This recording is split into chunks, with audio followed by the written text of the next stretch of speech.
Hello and welcome to another episode of Video Game Logic. Today's show was recorded on December the 20th, 2016. I'm your host, the cat herder himself, Gaming Psychologist. With me, as always, I don't even know what to call him this week. Oh, I think you have several things you want to call me this week. Probably. Caffeine Rage. Because we have on the show this week, B-Team member number 1. Chmis. B-Team member number 2. What up, it's Kyle. And a very special guest, the first girl to ever be on the show. Hello. Yep, that is Melz. On today's show, we will be having the very first VGL Awards. That's going to be the entire show. Timestamps will be in the show notes for each of the awards categories as we get to them. But there's a bunch, and we got a lot to go through, so I don't really feel like reading them all. We'll announce them as we get to them. Hi, guys. What's up? What's up? Hello. I both love and hate all of you. So this started for me as a normal show with me and Rage, and then we invited the B team, so then it jumped to 4 audio tracks, and then they surprised me with Melz. Hey. And apparently they've been planning this for enough days that she was able to sit down and fill out her own list of game awards to give. As But of last night. not enough time to make sure Skype is 24 working. hours. That is very true.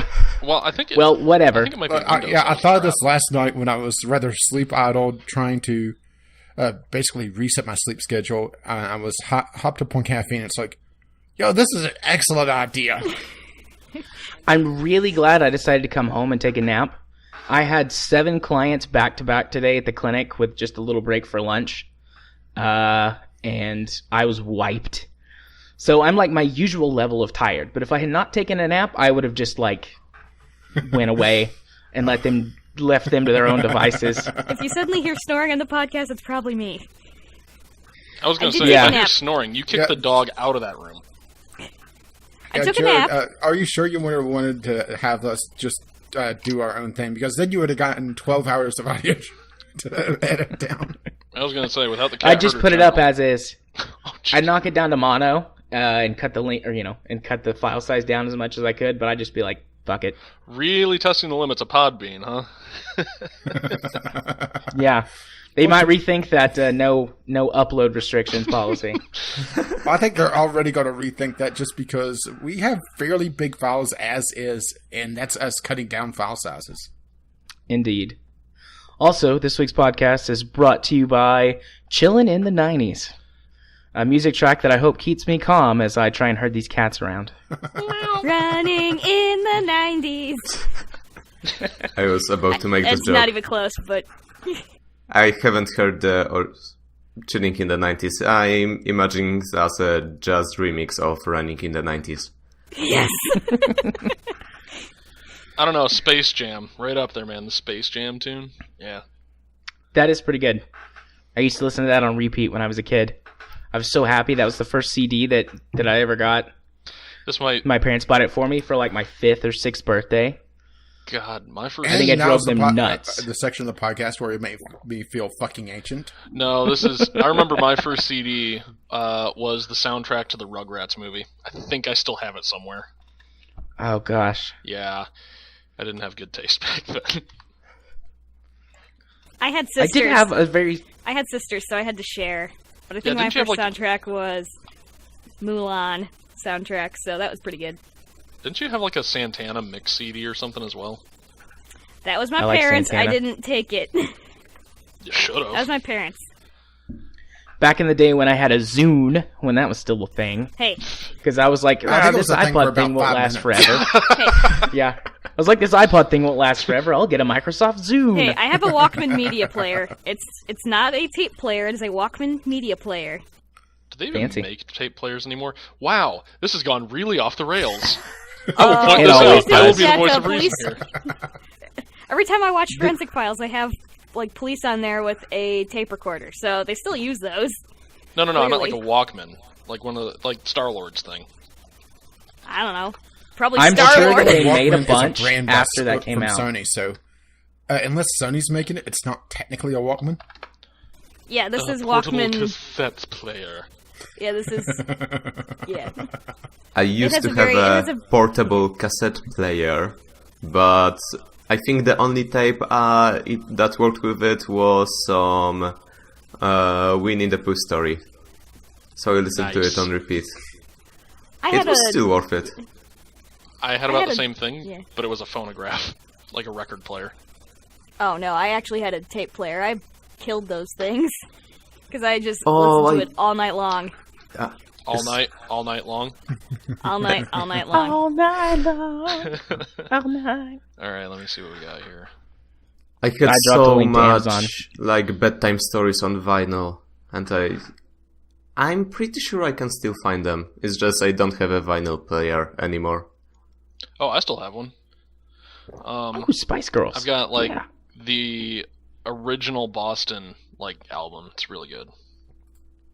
I have a vinyl, but I don't have anything to play it on. It was a collection of French horn recordings from this guy, this virtuoso French horn player who died when he was very young. So sad, I've but got a I record kind of want to player listen. here, To right? this. Where? You know, Uh, I'm envisioning a second podcast at this moment where that we just get on and bullshit about topics. Like, we just pick a topic and bullshit on it. Because I've got a feeling that the five of us could talk about this for like 2 or 3 hours. Yeah, really. Maybe we should do that at some point, a special where that we just like We just one week bullshit. we all get together and pick a topic Well, you and bullshit about it. Well, you've threatened to just release unedited podcasts before. Oh, Jesus Christ. You know what that can be, Rage? Those can be the episodes that you edit. Alternatively, this.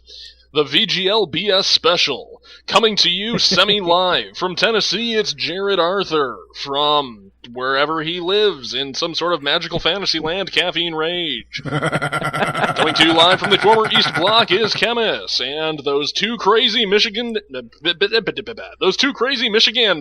Kyle and Melz. Sup? I've I lived should here long enough try to and be a wrangle Michigander. Katie into this too if we do that. I was gonna say, you can wrangle her in tonight. I mean, if we're not that far down the rabbit No, hole. she's already in bed. If she's not asleep, she will be soon. She went to bed like an hour ago when this whole madness started. You could get your kid on the Madness! podcast. That would be a bad idea. He would just cry and Oh. smack the mic and then run away. Okay. So basically, what Now you I want to feel do right bad. now, you're the cat herder general. Yeah. Let's go move on to the actual VGL Awards. Sounds good. It's been almost. We're just 15 going to minutes. jump in. We're just going to jump into our first award category, which is the best release game in 2016. So what we're going to do is we're each going to read our nomination. Rage is going to read the community nominations, and then we'll just discuss. And if we can actually manage to stick to like 15 minutes per topic, we'll get through this. That'll be a miracle. Yay! That will is be a not miracle. going to happen. But one can dream. All right, so my pick for best release 2016, probably not a surprise for you guys, Transport Fever. Excuse me, why I grab my chest and just fall over dead. Hey, pass that. For me, it was actually Civilization 6. Whoa. All right, Okay. Chmis? Now I feel weird because I have made a nomination speech for each of those. Well, we appreciate the extra work. Okay. Too bad it was wasted. Yeah. Okay, so my pick is Undertale, and I do know that it came out in 2015, but just there weren't, I think, any games I played that came out in 2016. Well, So I'm here's the nominating thing is that Undertale anyway. This doesn't have to be what you played. Well, No, that's favorite game in 2016. This You game and I are gonna have specifically some supposed to have been disagreements released in later. 2016. But it's fine, I'll allow it, Chmis. Thank you. all right. Right, Kyle? For the consideration of the highly esteemed Academy, I would like to propose the best released game of 2016 was Civilization 6. Okay. Melz? Same. Sid Meier's Civ 6. What is good? Yes. Well, Civ 6 had half, or over half. See, this is why we Wow. needed a fifth person. I can't believe that we agreed on things, except for like worst release 2016. I figured No Man's Sky would take that one easily. Just wait till you see the I haven't even community. played it. Well, Nobody did because we were signing up not to buy it. That was the I point. played it. Just wait till you see the community suggestions for that one. But the community suggestions for best release of 2016, we have Watch Dogs 2, Overwatch, Civ 6, and Farming Simulator 17. Care to guess who made that suggestion? I'm going to guess his name rhymes with BIM3535. I'm also going to guess that Overwatch was Ghost. Yeah, Ghost I would have Goose, to actually probably. go look for that one, but so a couple of these I had to go look to see who nominated it. Yeah, Civ And 6. it's like, Yeah. of course. Wasn't Five Nights at Freddy's sister location released this year as well? Yeah, it was Didn't it just come out here recently in the last month or two? in the last couple of months. It was influential and it shook up that particular game series, but I don't think it was the best. No. I don't care actually about Five preferred Nights at Five Freddy's. Nights at Freddy's Five number Nights at Freddy's, 22. Has basically become YouTube bait. Well, it is YouTube bait. So they sell it cheap and sell it often just to get kids to do YouTube channels. All right, Vermin Yeah. Supreme, calm down there. I mean, I don't have anything against the guy who made it and the people who play it. It's I just mean, I he don't is care brilliant about it at- personally. He is brilliant at just knowing his market and putting out games quickly to capitalize on it, but he's pulling a Ubisoft here where he's oversaturating, I think. True, but Yeah. And notice we're talking about a game that none of us... I was about to point that out. Same The here. first discussion we're having is about a game that none of us really care about and that nobody nominated. so swinging back, considering it was the majority vote, can I talk about Civ 6 for a second? No. Yes, Yeah, please. absolutely. Okay. Civ 6 is possibly the best release Civilization game I've ever played, where it didn't feel immediately like a step backwards from the previous version with all of the, it's not really DLC, all of the expansion packs. Expansions. Yeah. I've been playing Civ for over 10 years. Jesus, I feel old. I've been playing Civ for over 10 years now. And this game took a lot of steps in the right direction. The espionage system is fantastic. The science victory is good. The districts are amazing. They kept the wonderful combat system from Civ 5. The only area which I think they stumbled a little bit is because of the changes that they made to the city-state system. They could no longer really have a political victory, so they had to replace it with religion. And unfortunately, the religion system in Civilization 6 sucks a just ginormous coxicle. It is horrible because of things that I might get into later, because it might be in a different category, who knows. But for just being a very complete game and breathing new strategic life into the Civilization series with the addition of Urban Sprawl, that is why it earned my nomination.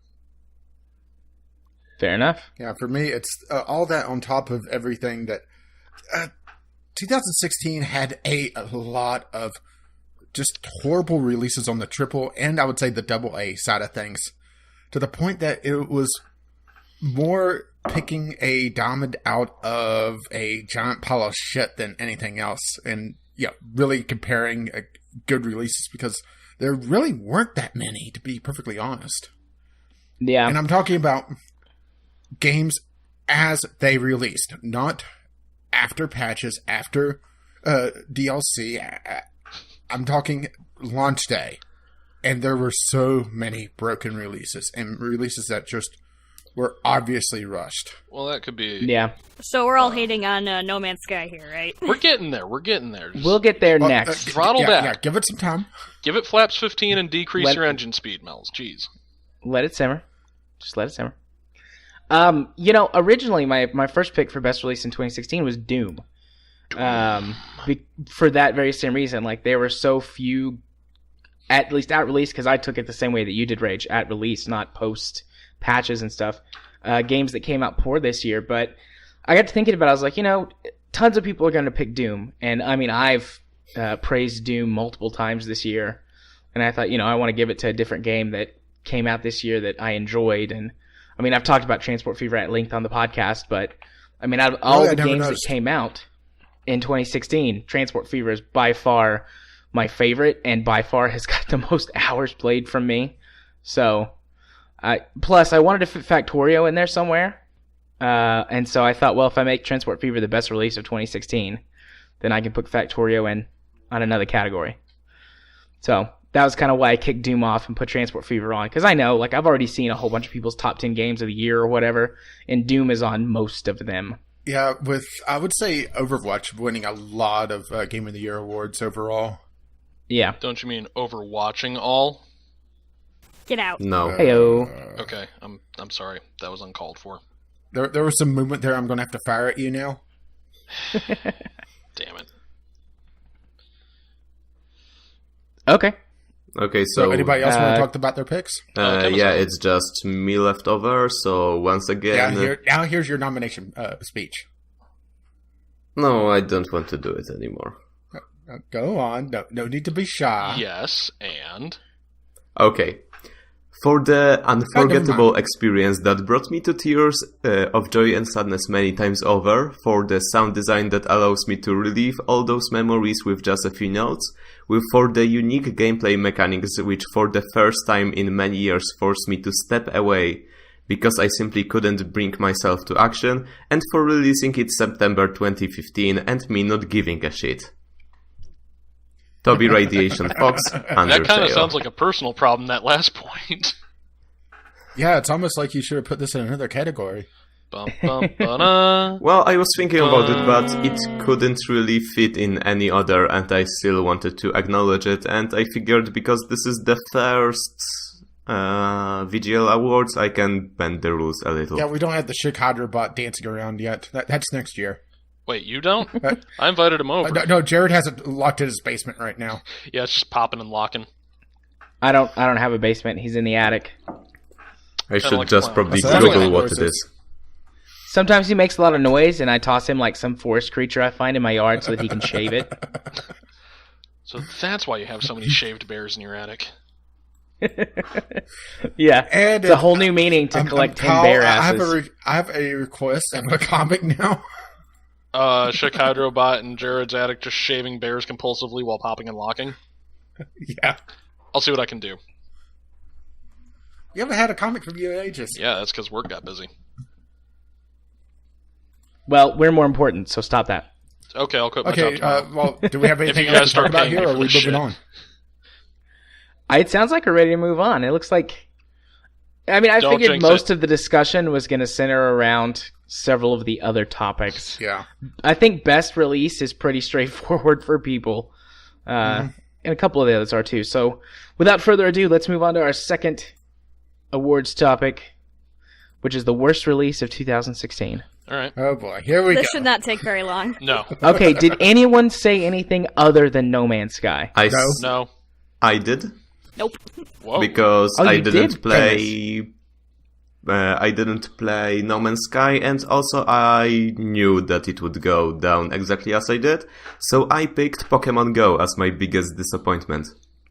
Okay, I want to hear from you Well, first. that's not a category that we were technically going to do, but okay. Well, I want to hear from you first, Chmis. Why did you pick Pokemon Go? because the release was actually pretty much perfect, except for some server issues.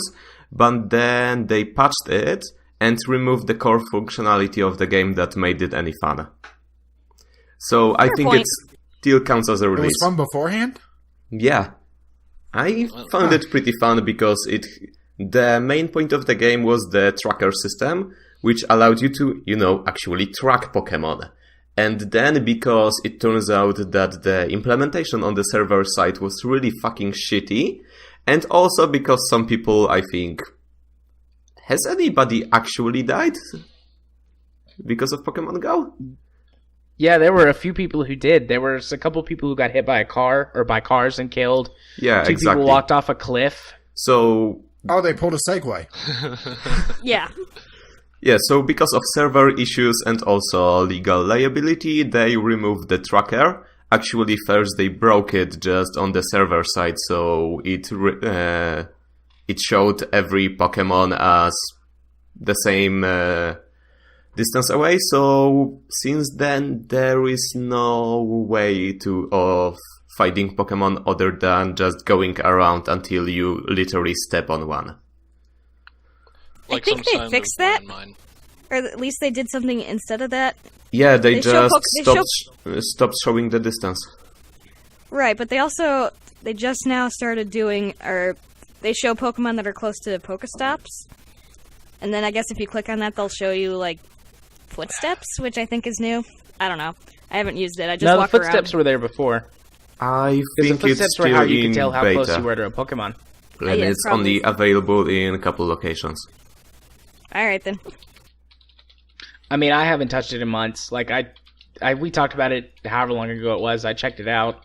I checked it out I a looked couple at of times it for after a that. couple days and realized this really isn't for me, and I live in a terrible place to even try it. Yeah, I mean, we both live in rural areas, but I work in a city every day. So I, at least if I wanted to play it, could play it. But I just didn't want to. I didn't find it fun. So. What is going on in chat? I like walking around downtown here and catching Pokemon. Also, another update that came out. If you the Pikachus that show up, they're wearing Santa hats, and apparently that is a special sprite that is only around for probably till like December 31st. That's cute. Yep, and I guess they'll stay that way. Unfortunately, it's just a marketing ploy by Big Santa Hat. Okay, Rach, why don't you read the community submissions? We'll save No Man's Sky for last in this topic, because I know. Okay, let's see. Let me pull this up. This is going to be... this was interesting. Let's see. There's No Man's Sky, No Man's Sky, No Man's Sky, and just for a change of pace, No Man's Sky, but it's not possessive, so it's a completely different entry on here. Oh, I haven't heard of So, that I mean, the last women one. can take it. That's fine. So, Yeah, well, you know, it's no longer sexist. Yeah, No Melz, women go in conquer the that sky. Yeah! It's Okay, the feminist so- version of it. So Chmis, being the only one who bucked the trend, No Man's Sky is unanimously the worst release of 2016.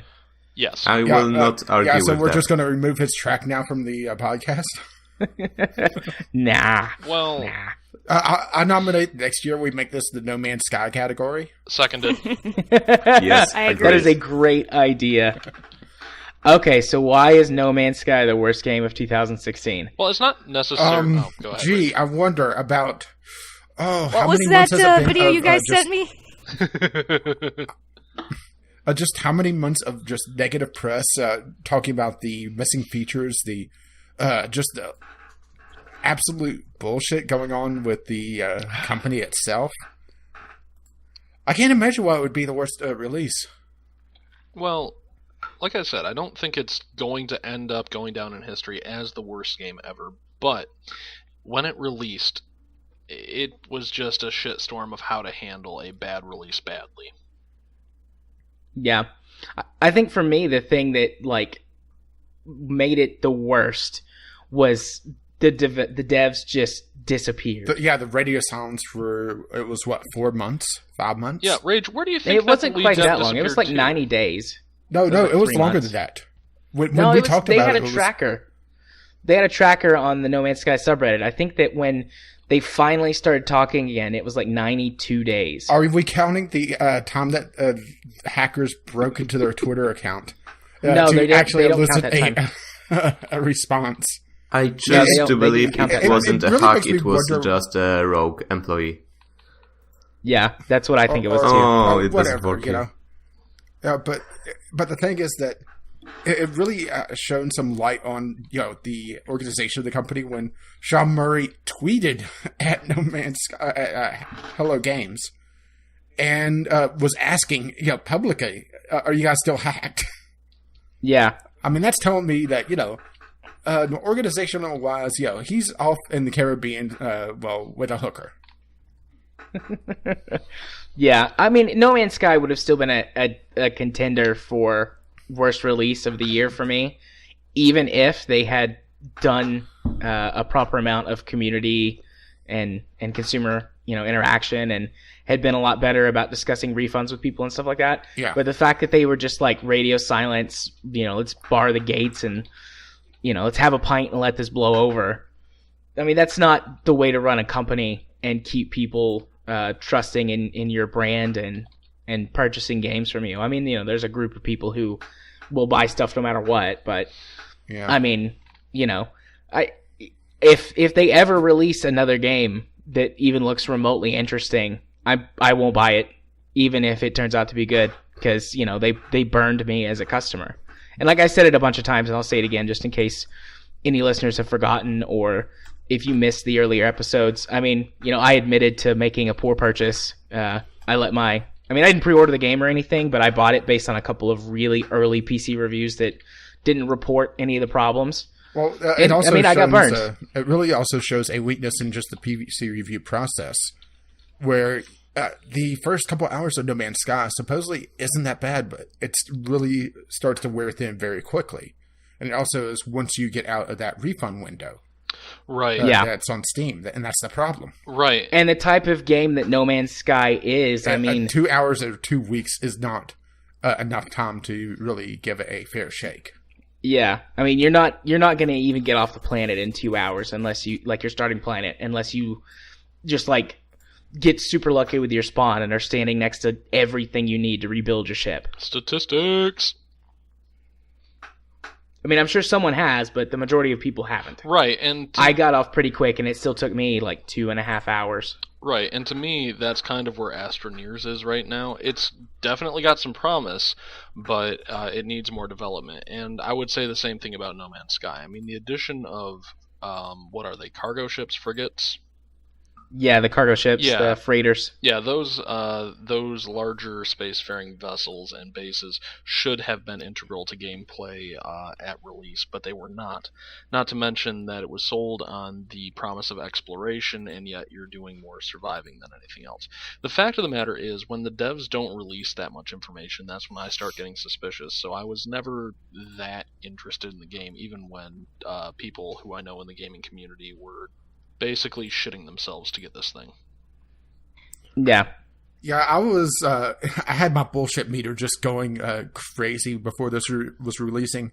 And I just had that voice in my head yelling, remember Spore.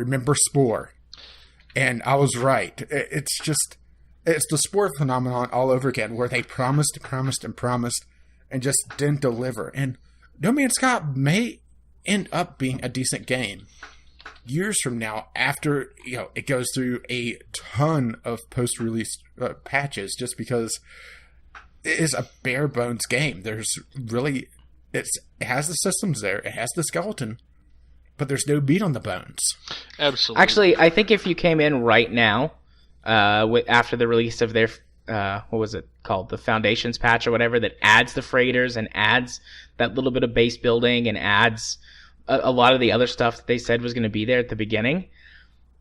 I think, I have my biases based on my previous experience with it, which makes it hard, but I think you would probably, maybe not you personally, Rage, but just like a general you, would have a much more enjoyable time, because there's things there that, the freighters encourage exploration because, instead of like... base. Yeah, you have your mobile base, basically, and then the little bases can help you have points of interest and additional storage, and you can do things with them to set up like ways to make more money and all kinds of stuff. They add new alien interactions and more populated bases and things like that, and it's like, if all of that stuff had been with it, this would probably be a different story. I don't know if it'd be best game of the year, but it certainly wouldn't be on my worst list. I would also put forward the price point. Yes, 100%. Because it's too expensive. If this was a $20, $30 game, a lot more people would not consider it as egregious as the, what was it, $60 on release? Yes. Yeah. It's just one of those things that your price point sets a certain expectation. And the fact that this was backed by Sony and pushed hard on the PS4 put that expectation even higher, and that's not even before you get to all the bullshit that Sean Murray was talking about. He makes Peter Molyneux look like an honest person. Yeah. No, he just... Peter Molyneux always had a sense of... dishonest. Peter Molyneux comes off as someone that has a lot of ideas, and he throws a lot of stuff out there, and he doesn't like to talk about what doesn't stick. He talks about everything. Sean Murray comes off as a pathological liar. Yeah, for me the difference... he was asked...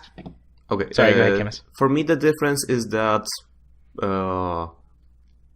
Molyneux always said that this will be the most amazing experience, etc., and he just doesn't deliver. Sean Murray actually talked about specific features that were not ever going to be implemented. So that's the biggest difference for me. Talked about multiplayer weeks before it released, and there was no multiplayer whatsoever, unless you count essentially leaderboards. Yeah.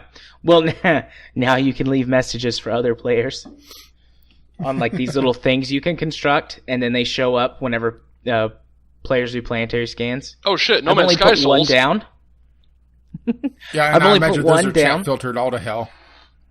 Mine's not filtered, or well, I don't know, maybe because I typed it, but mine just says rocket ship, and then it's an image of my penis rocket ship. So if anybody ever finds it, Jared, you know what you should do? Well, I have two things that you should do. One, go listen to the VGL podcast. Okay. And the other one should be No Man's Sky was a mistake. Just over and over I again. should For those do who that. don't know, On Jack Torrance's typewriter. that was the big thing that was tweeted out when the Twitter account was hacked, in sarcasm quotes. That they tweeted out, No Man's Sky was a mistake. Yes, I Cannot argue with that. I mean, just I have to could, reference. but it would be a lie. I just have to reference that one video somebody sent me where it shows like their preview Jurassic gameplay Park? stuff. With the Jurassic Park. Jurassic the Park Jurassic theme, Park. and Yeah, they show the actual I'll link that thing. to a few people. There is one more video that I need all of you to see. I'm just Googling it right now. Oh boy. Okie dokie. But in the meantime, I wanted to make another point. Because we keep talking how broken the game it is. That made me just Google something. There are no speedruns of this game. That means the game is not broken, it's just boring. Yeah, true. Yeah, and that might be the ultimate I wouldn't sin. dispute that one. No Man's Sky is a screenshot generator. Yes, Yeah. and And only problem is that the screenshots are of slightly different colored planets with randomly put together animals yes. that have all roughly the same parts.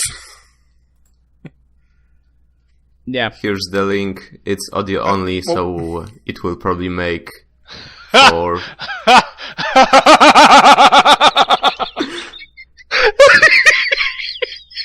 Alright, now you have Sorry. to watch this.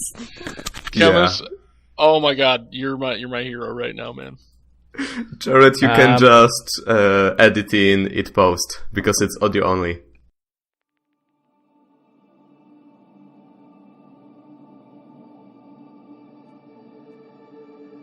Have you ever had a dream that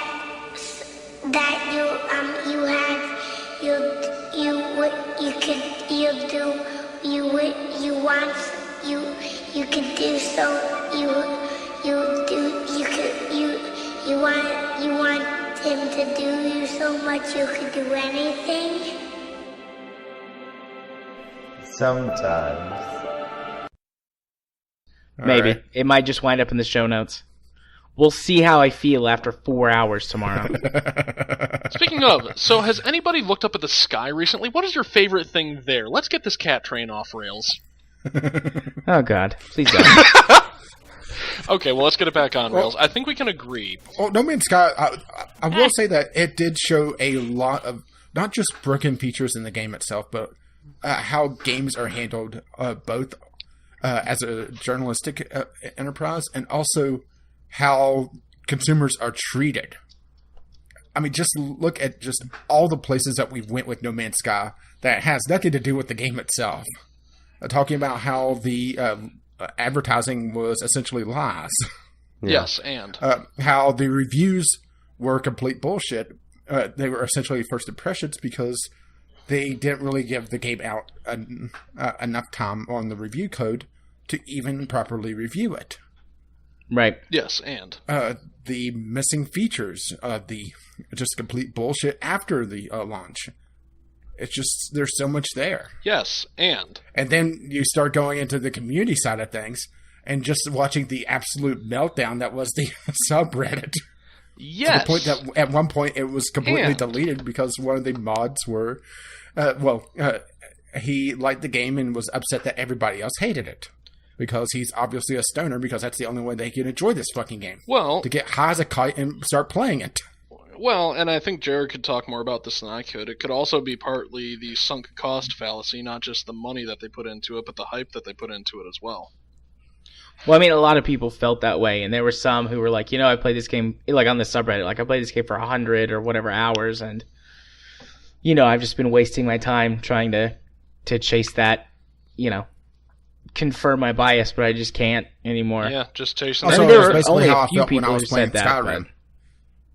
Yeah. Well, you also had to do it for the show, so you had another reason to keep you going. But, yeah, so I just popped on the No Man's Sky subreddit, and it's all screenshots again.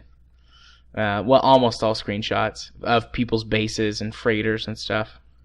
Well, and I mean, That'll last for a little while. yeah, and that's what it's supposed to be, but I think that we can all kind of agree that No Man's Sky is going to be the worst release in 2016. So, I mean, do we want to move on, or do we want to keep beating this macaroni project that uses the glue of the horse that was dead that we kept beating? Yeah, I just wanted to conclude with, if this was an actual indie game that released in early access for $20, people would love it. But because it was a $60 release, backed by Sony, and then all the PR bullshit afterwards, then yeah, that's the actual issue. Yeah, which this Yeah. is Yes, I technically agree. not a indie game anymore. This is essentially a AAA game that has the depth of a early access indie game. Sure. And that's why people are Yeah. pissed off. Well, that is the initial reason. Yes, and. That's one of the reasons. I would Okay, say the well then- initial. Mhm. Moving on. Let's move on from to our next category. Our favorite game played in 2016. So not released, well, not necessarily, it could be, but the favorite game we played in 2016. And mine was Factorio. Rage, And mine, RimWorld. Chmis, Brawlhalla? Brawlhalla, okay. Kyle? I agree. Factorio. Really? I figured you'd say Civ 6. Well, that was the best release. I wanted to diversify and shed light on games that didn't necessarily win another award in this thing. Fair enough. Melz? Fallout 3. Game of the Year edition. I played that a lot early on in the year. Wow, okay. Another unexpected, great game, but Yeah. another unexpected entry. Rage, what were our Okay, community well- submissions? Our community submissions are very diverse. Kerbal Space Program, Tabletop Simulator, Overwatch, and Subnautica. Wait. Can Okay. I guess? Can I guess? Was Subnautica Gym 3535? Oh, I didn't go look at that one. Yes, and.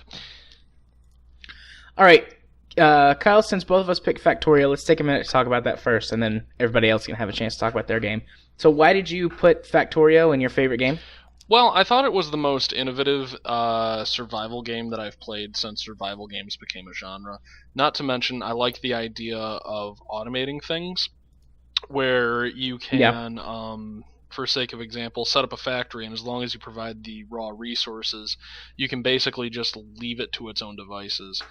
Its replay value for me has largely been trying to create more and more efficient streams of things, but the one drawback, if I had to give a drawback to the thing that I consider to be the best game of 2016, is the fact that a lot of the alien spawns, even if you make a big wall, it's very possible for them to spawn inside of your base, and you need to dedicate some of your resources to military unless you play on peaceful mode. But, Minecraft did that as well. I don't know, it was just a unique and fresh experience that was completely unexpected. I enjoy the hell out of it, and if I go and I take a look at this, it's probably not going to have the most hours in any game that I played. In fact, it isn't, but it did break the triple-digit mark. I have played over 100 hours of it. So in my mind, anything that is fresh and original that does that is deserving of at least some award in this award show. Yeah, I'm in the same boat as you. I mean, the main reason that I played it is that need that I have for efficiency. Plus, I just love building things. I mean, a lot of my favorite games are like really based around building things and efficiency. And, you know, I mean, Transport Fever, Train Fever, Factorio, Minecraft, Space Engineers, like all of those, plus many more like them are, you know, games that I like to play frequently. And I mean, Factorio broke the triple-digit mark for me this year as well. And I mean, I've been playing it recently after the past couple of big updates. And they continue to make good or excellent community-informed changes to the game, which that's another reason that I picked it, is because it's one of the best, if not the best, current example of how early access should work, at least that I'm familiar with. And I mean, you know, it's just, is it still one guy, or did he finally get some people to help him? Do you know? I'm not sure about that, but it gives me vibes of the early KSP community, because I don't know if I've gone on about this at length, but I was part of the KSP community since about 2012. And I mean, it's really great when you see a dev taking suggestions from the community and saying, okay, how can I make this the best possible version that it can be? So, Factorio dev, if you're listening, tanker cars, for fuck's sake, I hate filling up oil barrels. I do hate... There's probably a mod for that. That's another thing about Factorio that I like. It's really mod-friendly. The base game is pretty challenging, and it's got a wide variety of ways that you can tackle problems. But compared to some of the mods out there, particularly Bob's mod, it's like easy mode. Bob's mod is ridiculous because it adds many more base resources and many more steps along the way to producing the rocket, which is currently the only end game unless you play the campaigns, which are more like tutorials. Yes. But yeah, the end game, you have to build a rocket and send a satellite into space so that You and your rocket ship.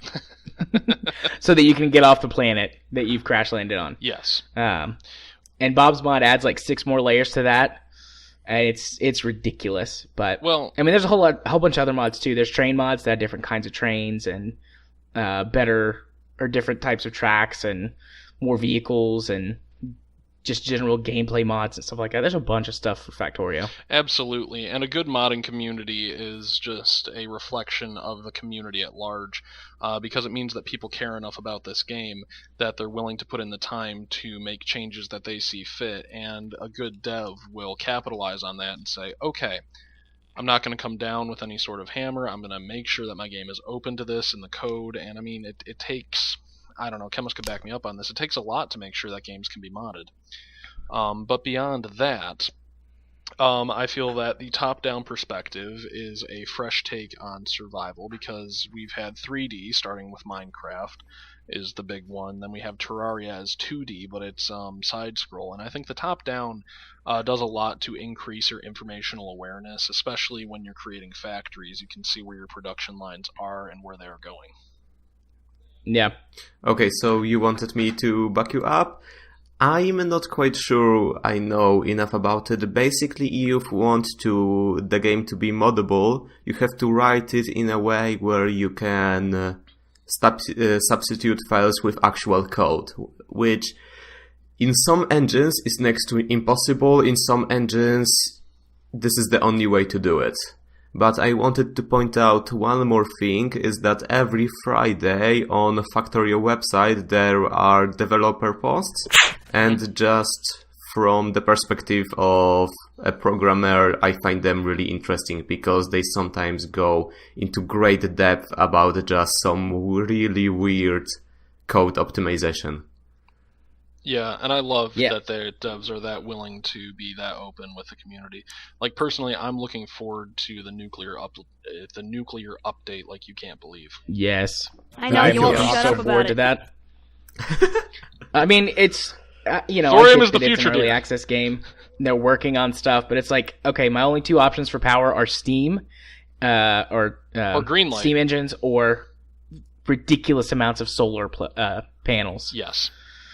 My solar fields are massive. Oh my! They're way larger than the rest of my base in general. They're shaped like Yeah, a rocket because ship for some Blends. reason. It's really weird.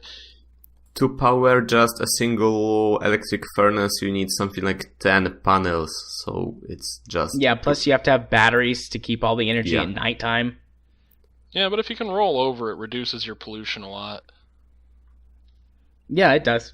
Or you could just build more gun turrets. Ha ha ha ha. Yeah, get some!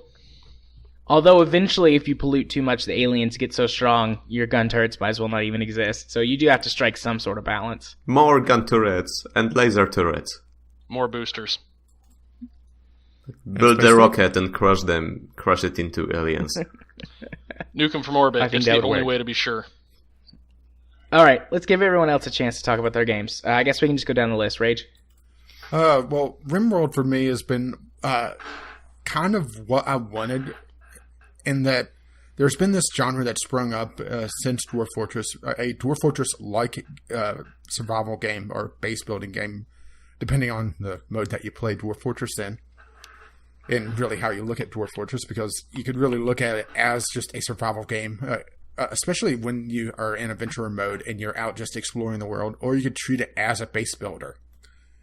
And there's been a lot of games trying to capitalize on that Dwarf Fortress-like feel that has a lot of depth, but it's still accessible. And RimWorld has actually been the best one out of that so far.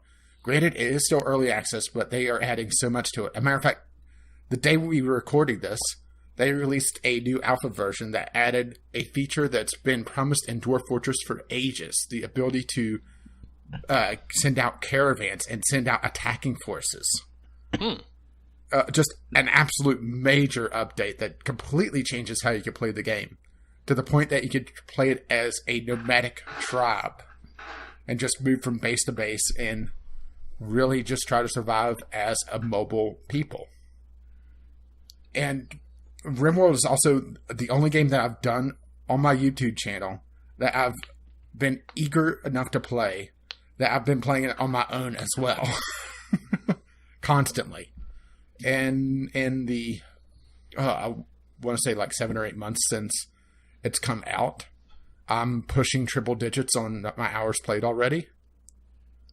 Nice.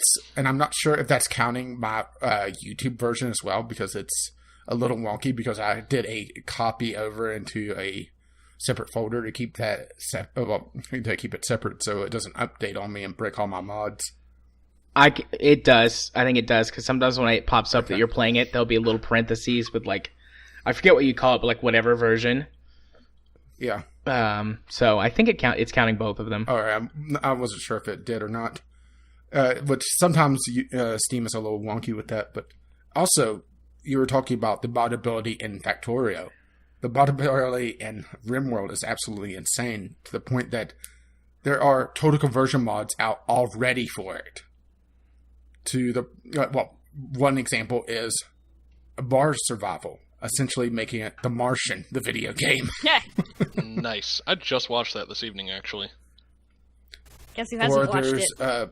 Or there's a version that makes everything Cthulhu-based. So you're fighting Eldritch horrors. Or you could have a zombie mod where you're fighting off a bunch of zombies. And it goes very Walking Dead, where the zombie virus goes airborne. And anyone that dies, bitten by a zombie or not, becomes a zombie and could rise up in your base. So you have to be even more careful there. It's just all the flexibility there, all the depth of Dwarf Fortress. Well, not quite. It's still not as deep as Dwarf Fortress, but the thing is that 3 years of development versus a decade of development. But it is far more accessible than Dwarf Fortress ever will be. Well, at least until Dwarf Fortress gets that UI update that they've been promising for the last 3 or 4 years. But They'll get there eventually. But they've shown that they are willing to add really deep features and listen to the community as well. I'm looking forward to seeing what the final version of RimWorld's going to be when it finally gets out of early access. But it's been one of the better examples of early access that I can think of. Granted, they haven't communicated quite as much as KSP did back in its early access days, but it's been a real treat. All right. All right. Chmis? Okay, so for me it's Brawlhalla because even though I only started playing in August, I already have 200 hours in it. And I've been... Holy shit, dude. Yeah, I've been I playing... wonder he didn't have any games to play to talk about playing. Yeah, I've been playing it for an hour pretty much every day. Just some 1v1 ranked or 2v2 with random people I've met. And... Mental note, never play against him in Brawlhalla. Yeah. And...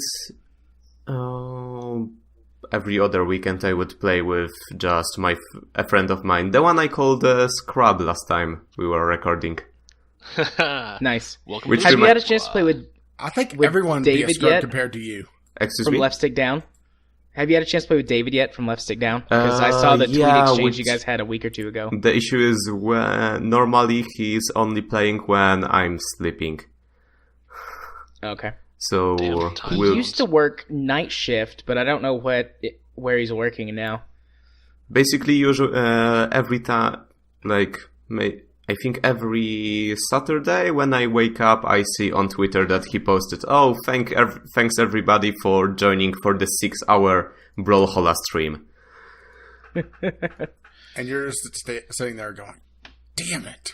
Yeah. Just set your alarm like for today. Yeah, I might actually do that. And I've never liked fighting games, but because it's much closer to Smash, I just really like its, I would say, simplicity. But also the fact that you can spend a couple hours on Reddit just arguing about frame data. And speaking of subreddit, actually I broke it a little bit, like 2 days ago. Because there has been a lot of discussion, and by discussion I mean just people ranting about it. In Brawlhalla you have gadgets, which are mines, spike balls, bombs, and also just summoner horns. I will not discuss in details, but people were complaining because a bomb or a mine can kill very early on. So if you are at relatively low health and your opponent has an explosive in their hand, then the game can just pretty much stop because everybody is afraid. And another thing is that weapons spawn on the same cycle as gadgets. So if you're currently without a weapon, every time you see a gadget spawn, that means you have to wait another cycle to get a weapon. So every pretty much day there would be a post just remove gadgets from ranked, especially since in tournament plays they are already disabled. And I was so fucking sick of it that I made a shit post saying, why don't we just remove weapons instead? Oh boy. So how'd that Because- go for you? Well, my argument Bold was move. that it would also fix the issue where a gadget spawns without instead of a weapon, because now there are no weapons. And also people would stop complaining about, I don't know, katars or sword being overpowered, because now there are no katars or sword. So that got like 100 upvotes, which for this subreddit is pretty big. I think it was top third post for the week. Jesus. And that was in the evening. I go to sleep. I wake up. And then you're banned. No, not me. But there's just a lot of posts. I basically became a meme. Nice. Nice. Yeah, Well done, sir. My favorite ones. There would be things like remove Koji's wheat from the from ranked. Just Koji is a ninja character that choose wheat for whatever reason, because it's Japanese or something. Or remove players from ranked because now there is nobody to complain. Or remove ranked from ranked. That's pretty meta. What else? Remove Sean Murray from Yeah. ranked. Remove Sean Remove Murray from Taint. Brawlhalla from ranked. And my absolute favorite one, remove shit from shit posts. And then remove posts as well. And it got so bad that the mod started threatening everybody with banhammer. Yeah, I just dropped the link to that Yeah, in that the is- chat. Found it. Yeah, that's me. I mean, unless there's another chemist parading out there. No, there is only one true chemist out there. At least not with that attitude. Well, that's one thing I've never done, sir, is become a meme. I've done just about everything else you can imagine. You got banned But from not a several meme. subreddits. Well, I got people banned from the subreddit. Nice. Nice. And Okay, well... also, sorry, just go ahead. one other thing, that last Saturday, I decided to just join a random tournament, and open tournaments work just the way you have a publicly visible bracket, and then on Discord you look who you are playing against, you post them the room number, you play all according the rules, and report the score back, and everything advances semi-automatically. And of course, because I'm not that good at the game, at least compared to other people, I got my ass handed over. Additionally, because we were playing on US servers, so I got just shit ton of lag. I did not expect it. But it is technically correct, which is the best kind of correct, that I won against the 5th best player in the world. Nice. Because just Well done. before the tournament started, there was some drama that that the sponsor also wanted to play, and most people just said, "Okay, sure, if he would win, that would be a little awkward because he would be giving the award to himself, but that was highly unlikely, so we just didn't mind." But some people got really salty over it, saying that it's not fair to low-ranked players, even though those guys were much better at him. So I don't understand the logic. But some people just dropped out. And one of those guys was Boomy, who in BCX World Championship took 5th place in 1v1 and 3rd place in 2v2. I got matched against him, and because he wasn't there, I won. Nice. So that was the Well only game I won this tournament, and I will just keep bragging about it. I would. As you should, sir. As you should. Yeah, so Oh, aside from that, just Brawlhalla is the first game that I have ever spent on just cosmetics, because come on, rainbow flags. And also because of that and kind of people you met on the internet, I had to think about logistics of the phrase "suck a dick up your ass." What, are you turning on like a vacuum up your... I don't know. I don't know, You know, it was weird. I have seen a porn where this robot chick does that to a dude. What? Okay, who's here not surprised that Jared has seen something like this? I'll have to find it. Maybe the next time that someone's talking a lot and it's not me, I'll go look it up and drop it in the chat. Oh, God. Just, yeah, put it in the show notes. Okay, and with that, let's move on to Mel. Tell us about your favorite game and why you picked it. What was it? I chose Fallout 3 Game of the Year edition, mostly because I finished college end of last year, although I had still one class left to do. So in the meantime, I played a lot of Fallout 3, and I played it before on the Xbox 360. And that was fun, but I didn't have any of the DLC because my Xbox wasn't hooked up to the internet. So, having time to play it just on my own on the computer, I really enjoyed it. I've played 40 hours of it. I'm still not even halfway through it. But Where are you in the story? Can you remember? I know my dad is supposed to be at the water treatment facility, even though I haven't gone over there to check yet. So my character just assumes, oh, he must be over there. I'll just let him do his thing while I go and do a bunch of side quests.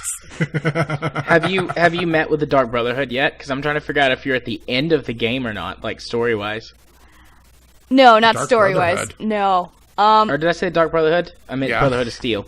Yeah, I meant was- the I was Brotherhood sitting here of Steel. thinking, okay, it's been a while since I played this game. I have run I into don't rogue remember that members of the faction. Brotherhood before. Okay. Like the So, first time okay, it, I mean, I'm not gonna... the first time it wasn't bad. It was just like, oh, cool, nice to see you guys, I guess. And then Yeah. we just they weren't they were pretty neutral. And then of course, I show up again later, and they're like, pot shots. Yeah, I really like Fallout 3 as well. It was my introduction to the Fallout series, and then I went back and played Fallout 1 and 2, and Tactics? Or was it Brotherhood of Steel? Whatever, I played that one. The kind of Ooh, the one in Chicago? RTS or turn-based. Yeah, Oh, God, I played yes. that one. And then, obviously, I played New Vegas and Fallout 4, and... I have not. Well, I have But- played a little bit of Fallout 4 on my friend's PS 4, I think is what she has. I don't know what the newest one is. Well, technically PS4 Pro, but the PS4 Yeah. was the only one that existed when Fallout 4 came out. Yeah, PS4. I've been playing on her PS4 every time I visit home. I usually advance the story there, but she goes and does all my base building while I'm not there, Nice. which is nice. Although I definitely like Fallout 3. I eventually want to get Fallout 4. I will say Fallout 3 has a really good world building to it. Yes. Yes, I agree. Yeah. Yeah, it's going between Fallout 3 and New Vegas, it's more, whoever's favorite between the two is if you value your world building or if you value your characters. That's what I've always taken it as. Yeah. I do like them both a lot, but I think I like Fallout 3 more. I am a big fan of world building in those types of games. Because honestly, I mean, they're mostly just big sandboxes, and there can be story elements for sure, but Western open world RPGs tend to not tell as good of a story in that sense. Like, they tend to focus more on the experience of just enjoying a playground. I mean, not all of them, but in general. Well, I Bethesda, definitely like for the sure. story building stuff more than, I guess, characters, but both are good. I definitely like all the background lore for everything. Yeah, there's a ton of that. Yes. Blamco. Blam. Yes, I have a problem. Okay. I have a problem with hoarding mac and cheese in that game. Well, Well, you got to make some art, and we beat the horse for No Man's Sky enough to make you some glue. okay. Does anybody need to take a break before we move on to the next topic? No, I very quietly slipped away and did that while Melz was introducing her game. I'm Oh, going to okay. go and do that and grab a snack. Okay. All right, since we have some time, I'm going to go top off drinks. Yeah, let's call a quick break. Okay.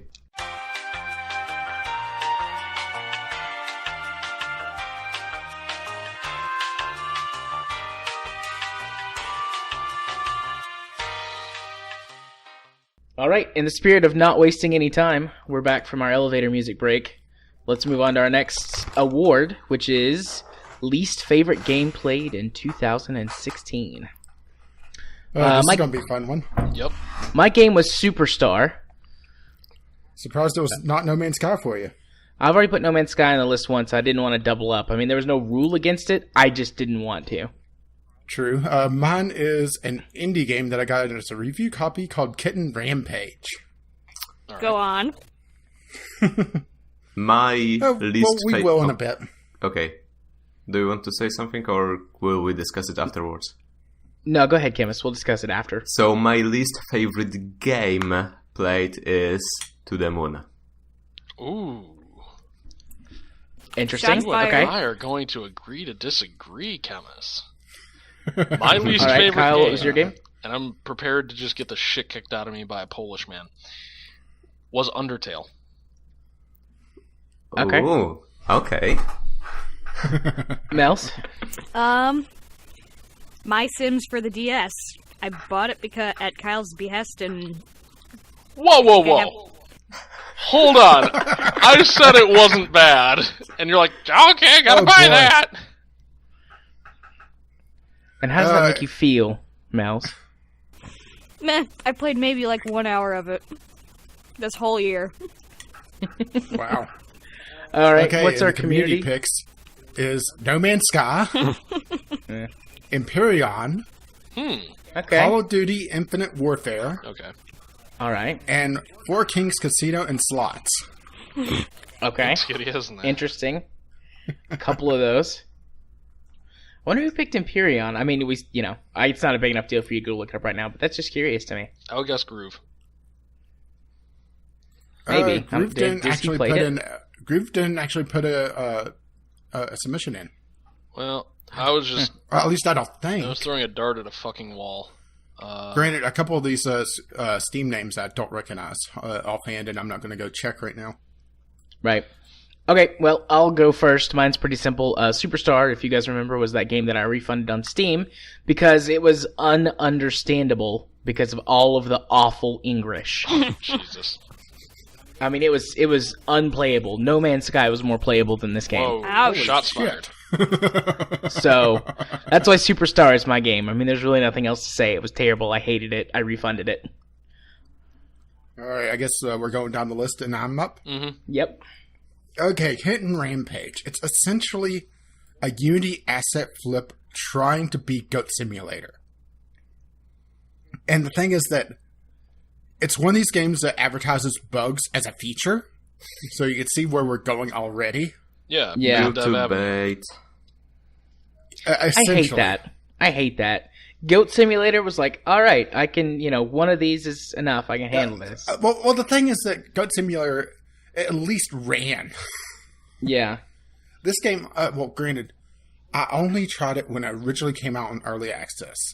I got a review copy of it, so I didn't pay for the Steam polish shit. I tried to play it just to see, maybe it's better than what it looks like. No, it's worse. It ran like absolute shit. Since it's a Unity asset flip game, you have a bunch of random models that make absolutely no sense. Like for whatever reason, there's a Velociraptor. Yeah, whatever. Right. And also because it's a Unity asset flip game, there's huge differences in the quality of the models. The kitten, at least when I originally played it, was this really blocky, kind of blurry, kind of looks like a kitten, but really doesn't. It looks like something that was meant to not be seen up close as a model. And then you get things like the Velociraptor and the... trying to think of any other models that were particularly high quality, but the Raptor was the one that really stood out just because it looks like somebody actually took the time to, model it. And there was just this huge disparity in the quality of these models, the texture quality of these models. And it's just one of those things that it just screamed, this was thrown together in about 5 minutes.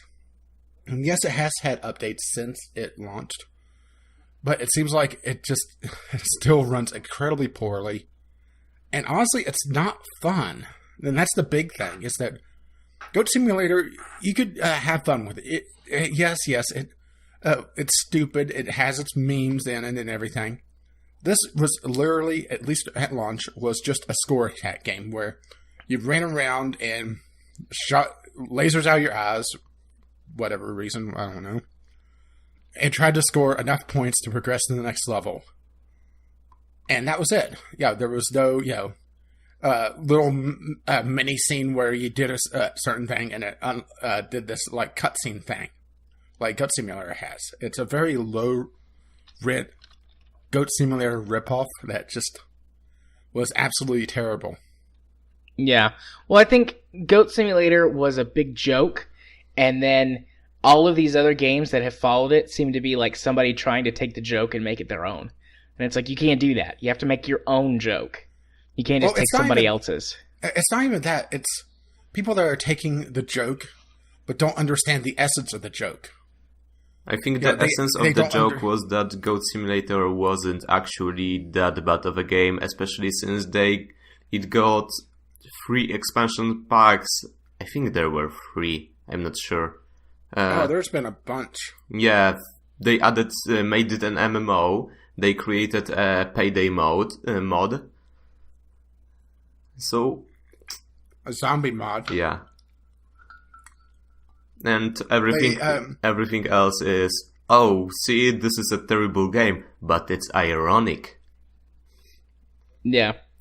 Which is probably one of the hardest types of comedy to capture is satire, because you run the risk of becoming the thing that you're pointing just a fun finger at. Indeed. Okay, Chmis, you're up. Okay, so even though it was already discussed on Gameclub, just in case some people have not played it, I will try not to spoil it. But basically, I already said it on the Gameclub, and my problem with To the Moon is that it's not a good game. I like the story, I fucking love the soundtrack, but the gameplay is either non-existent or just plain awful. Right. Well, It is outside point and of click. one sequence, I would say it's a visual novel or close to it. Yeah, this is pretty much my point. Visual novels is a very specific genre, just the way they're built. For the most part, you do get visual novels that have gameplay elements, either mini games or even just full blown games with the visual novel kind of piecing things together. But To the Moon, if you don't want to call it a visual novel, I would call it interactive fiction.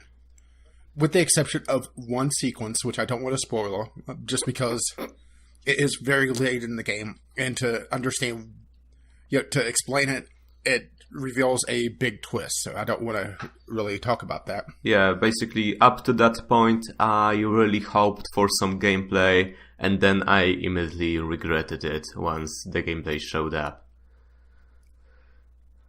So Yeah, that one sequence felt like they got to that point and they either needed to lengthen the game artificially, which is what I think really happened, or they wanted to try to put some gameplay in to break out of the interactive fiction visual novel section, and just didn't really do it all that well. And I really think it's the first part, just because that sequence does kind of stretch on for, I'd say, 15-20 minutes. Is that about fair? Something along those Yeah. lines. It's yes. pretty long. yeah, I think it's supposed to take 3 minutes, but because it's so awful, I spent almost half an hour on it. Just kept getting stuck.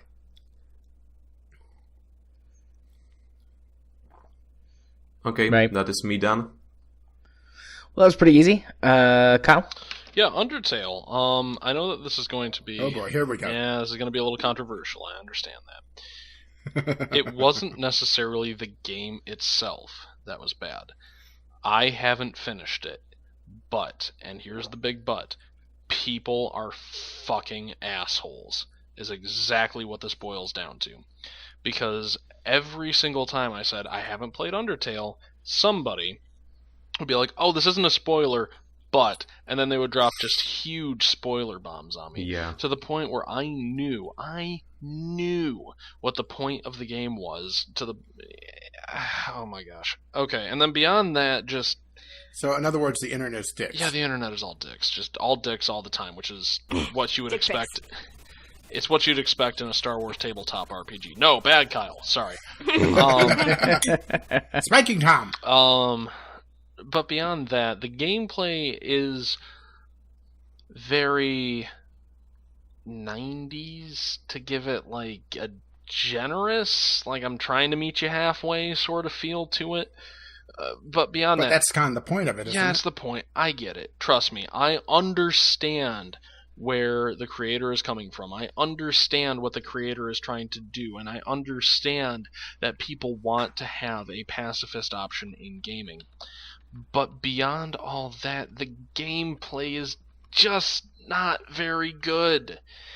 It's top-down RPG, and yes, each fight has different ways that you have to work at to beat it. But the fact of the matter is, to play a good playthrough, and yes, I understand this is part of the point, is much harder than just blasting the bejesus out of everything that crosses your path. Not to mention, you will die a few times in your first playthrough if you're playing blind to just randomly changing things. The thing that I'm reminded of is the Undyne fight, where you have to do some blocks.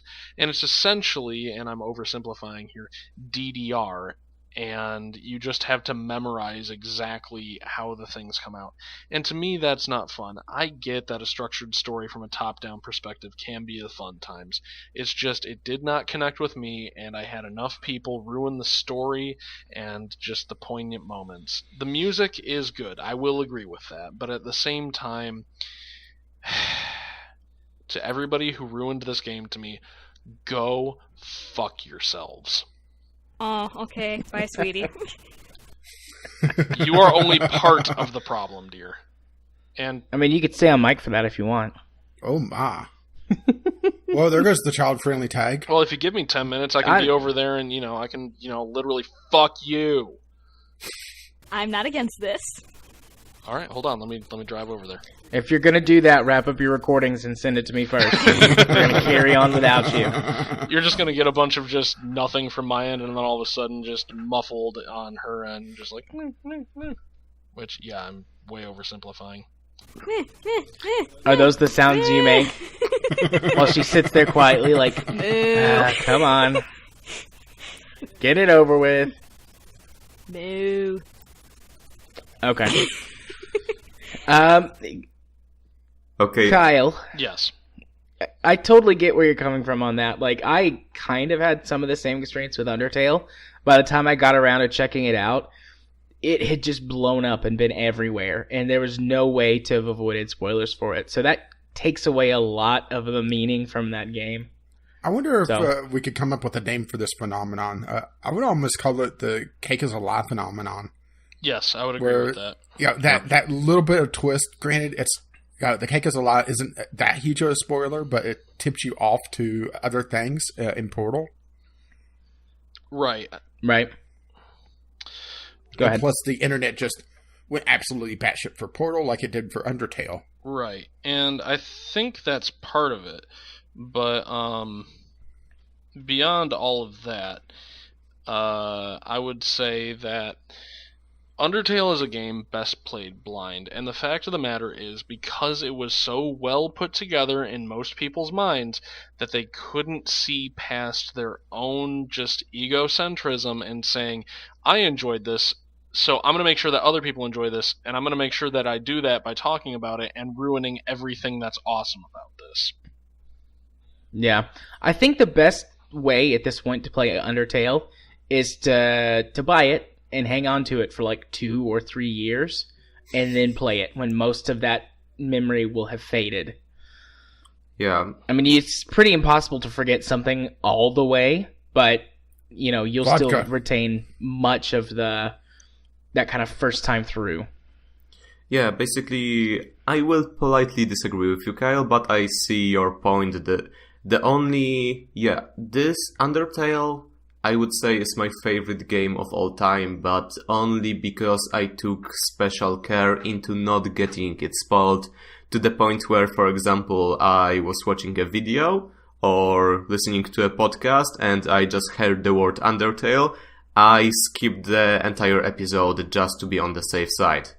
And I think that the story is fantastic, but it is very easily spoiled.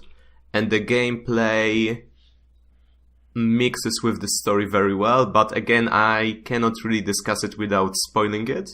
It's just, this game, I had a moment where I pretty much had to press just one button, but I sat in front of my laptop for almost an hour because I refused to make that decision. Right, and I understand that, and I understand the value in that, but whenever somebody's like, oh, this is a thing that you have to play, okay, don't spoil it. And here's why. No, shut the fuck up. Yeah, exactly. Every time somebody said, oh yeah, I've heard of this game, Undertale, and I would just say, okay, play it, that is the end, that is all you will ever hear from me. Right, and I appreciate that, and pulling a knife on people that I interact with in everyday life to get them to shut up was not an option, so okay. I just kind of had to grin and bear it. So you don't want to fuck me?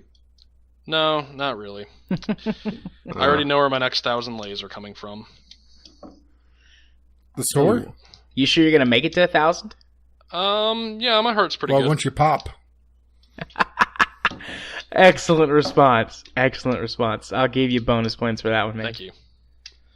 Okay, Melz, let's hear about your least favorite game of the year. I vaguely remember playing it. I just remember I show up on an island, and I'm supposed to go to, I guess, the governor's house? Or the mayor's house or something. I got there, What and was they're this like, again? this is My Sims for the DS. It's not any of, like, the Sim games where it's... I can't remember what the developer is for that, but it's not like that at all. It's like, yeah, no, this is something completely different. It's just stupid. I've played this game. Maxis is a little more It's than a brand shitty. nowadays. I played it like 3 or 4 years ago. My mom gave me her DS, and she had this game with it. Yeah, no, I was like, oh. I found the mayor, I rescued the kid, and then after that it's like, okay, wander around town. I'm like, great. Yeah, and it like keeps doing mini tutorial things, and it's like, come on, I just want to explore the town and see if I can build Just let me stuff. play It's the like, game. no. Yeah, just let me play. I Yeah, it was also terrible. tried to play this game, but because I was trying to play it on pirated copy, it just bootlooped. So, glad to hear I haven't missed much. Oh, you've missed quite a bit. Yeah, my you didn't friend. miss much. This is possibly Okay. clearly the best game ever. Is that all you got, Mills? That's all I got. I only played it for like an hour, and then I wasn't interested at all. You know, you could always sell that Alrighty. when we go back to Tops, right? I could sell it. I think I will. For $1. Gotcha. Gotcha. dollar. I'd buy that for $1. I love I you, got dude. you $1. Oh. All right. Well, let's move on to our next awards category then. Our best non-game item. So it could be anything as long as it wasn't specifically a video game. So I'll go first. Mine was AMD's new current powerhouse video card, the RX 480, or the budget power, whatever you want to call it. Mid-range. Yeah, they're new mid-range, but currently their most powerful card on the market right now because the 490 is not out. Yeah, and same here. Yep. The RX 480. Granted, I have a different brand. I have the Nitro version. Yeah, and I've got the Sapphire. Well, Sapphire Nitro. What about the Ruby version? And you have the reference, don't you? Yes, but it's Sapphire branded. Okay, so I have the aftermarket cooler, and that's the difference.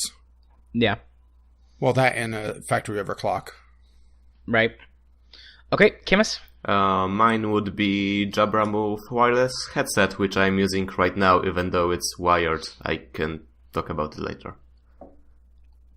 Okay. I'm kind of wired right now. I had a little bit of caffeine in me. I ate some chocolate. Yeah, baby. I'm drinking. Of course you are. I think What I about will you, Kyle? start drinking soon. Good man. I would actually say, and this is going to sound kind of suck-up-ish, but the VGL podcast has been my favorite non-gaming item of the year. Oh, And I love Only you, suck-ups too. would put the podcast on their list. I'll go fuck yourself. Yeah, Rage. No, I can see his list. It's on there at some point. Spoiler alert. Oh, okay. Okay, Melz? I don't remember. And here I didn't even spoil Undertale for him. I don't remember if I got this last year for Christmas or this year for my birthday, but I'm gonna say Death Star Waffle Maker. That sounds Good answer. amazing. You Good win. answer. You win. She wins breakfast. It's awesome. It's quite good. It works. Waffles aren't just for breakfast. At least Waffles are not for with that any attitude. time. It works pretty well too. I just have to make sure that I put a little bit of oil or butter on it so it comes away in one piece. That's what and you're that- supposed to do with waffle makers. I know. Always.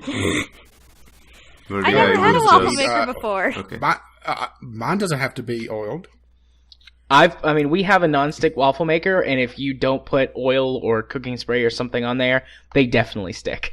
I don't know if I should put oil on the VGL podcast host, well, but let's try this. Oh my! I would Let me just take my shirt off. I would just a little bit. I'm of surprised oil you're actually to wearing the- a shirt. Okay. Here I thought all you'd be wearing for the anniversary, which this is our 52nd episode as well for VGL. I'm not wearing any pants. I thought you'd just be wearing a bow tie, and that would be your tuxedo. Nah. I am I'm wearing wearing my a bathrobe, half counselor, half zombie slayer so shirt. that's something. You're what, but Chmis? see, I'm wearing a bathrobe. I'm pulling a TB right now. Nice. I'm wearing sweatpants, a t-shirt, and a sweater over that. Also a blanket. Hold on, what's this pants business? Am I to be wearing pants right now? I'm wearing warm, fuzzy sweatpants. well, I have to get the joke out there that I thought of for the waffle maker. You do have to watch your timer on that, otherwise you will fall to the dark side. That's funny. Oh. You know it's good whenever I make Jared groan. Okay, Rage, how much do we want to talk about the 480s? Because we did like a special in the show about them. Well, for me, it was doubling my graphics power, which the downside of this is that it's shown that my CPU is in desperate need of an upgrade. And I'm pretty much at the top of the line what I could do with my motherboard. So this means I'm starting my planning for my new computer. Because it's essentially, I did a little bit of research already and I'm piecing out things. Only thing I would really be able to salvage from my current computer would be the power supply, which probably a bad idea to reuse I would say about a 4-year-old power supply at this point. Depends on the brand. Some of them can last for a long time. It wouldn't be saving that much money. That's the thing. That's true. Power supplies are pretty inexpensive for a decent model. Yeah, so it wouldn't be And saving a that bad much. power supply can fry everything else. Fair So point. be careful. Fair point. I'll definitely reuse the 480, obviously, Yeah. and my recorder drive. So it's pretty much a brand new computer short of the graphics card. Yeah. I mean, I love the 480 because of, again, upping my graphics potential. I mean, I had a better graphics card than you with my 750 Ti. But yeah, but you weren't too far ahead of me. No, not too far ahead. So I didn't quite double my graphics potential, but I got a huge boost. It also helped with recording and streaming because the 480 can do a lot of the encoding for me and take a huge load off my CPU because my CPU is not really meant for streaming and recording. It was kind of a budget CPU when I bought it because at the time I was just going to play games. So, I mean, the 480 it helped me improve things immensely in gameplay and in my channel stuff. So. Yeah, I wish I would have sat down and did some more benchmarking while I still had the 7800 series in. But, well, the biggest game that I could probably throw at the 480, which has a benchmark in it, is Shadow of Mordor, and averaged 95, 98 FPS on ultra settings. Only thing I have turned down is anti-aliasing, and I have motion blur turned off. Yeah. And this is in the benchmark, which the benchmark, I think, is a bit more intensive than the game actually does. Yeah. Well, So I mean, I'm you were impressed talking with about upgrading your PC. When I put the 480 in, it started me thinking, like, I want to do some upgrades. And so the first thing I wanted to do was upgrade my hard drive to an SSD, but end of the year, Christmas bonus and all that, I'm like 95% the way there on buying an i7 4790K, which is the most powerful CPU that I can jam into my motherboard, which is roughly twice as powerful as my i5. Well, I can go a bit higher on my CPU. The problem is that the next level up on CPU requires me to go water cooling. And no, I'm not joking. Dang. The AMD CPUs run extremely hot. And it says on the Newegg page, requires water cooling. And for a long time, they didn't even sell these CPUs separate. They sold them with water cooling units. Well, I mean, bulldozers and pile drivers definitely get hot, so. In the PC, there's a reason why I jokingly call my computer the space heater. I turn on my computer and my room gets, I would say, 3 to 4 degrees warmer. That's intense. In the PC I have left at home and my mom uses right now, I have an 8-core AMD CPU, I think overclocked to 4 GHz.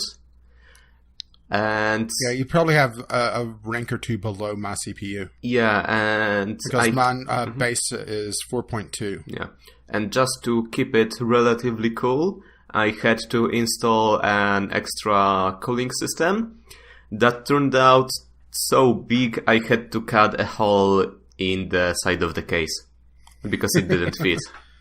Yeah, I went aftermarket cooler pretty much instantly with the CPU. I kind of wish I went with the Intel side of things, but I don't think I would have been able to upgrade that much because I was going, mid-range about, at this point, 4 years ago. So it wouldn't have been that much more powerful. The problem is that the AMD CPUs, they haven't been used efficiently. AMD was banking on games going one way, and they didn't go that way. So I'm at a severe disadvantage. Yeah. And also in the past... and I am also going to wait probably till February till I start making hard plans on what I'm going to build. Just because AMD's Zen processor, the Ryzen, is they're having all the info come out in January, and I would say by February, I would have more idea of what's going on with it. In the past, when I was so broke, I couldn't even afford proper cooling because I spent everything on the new processor. I would design the whole airflow inside the case using just paper tunnels. I would talking about that.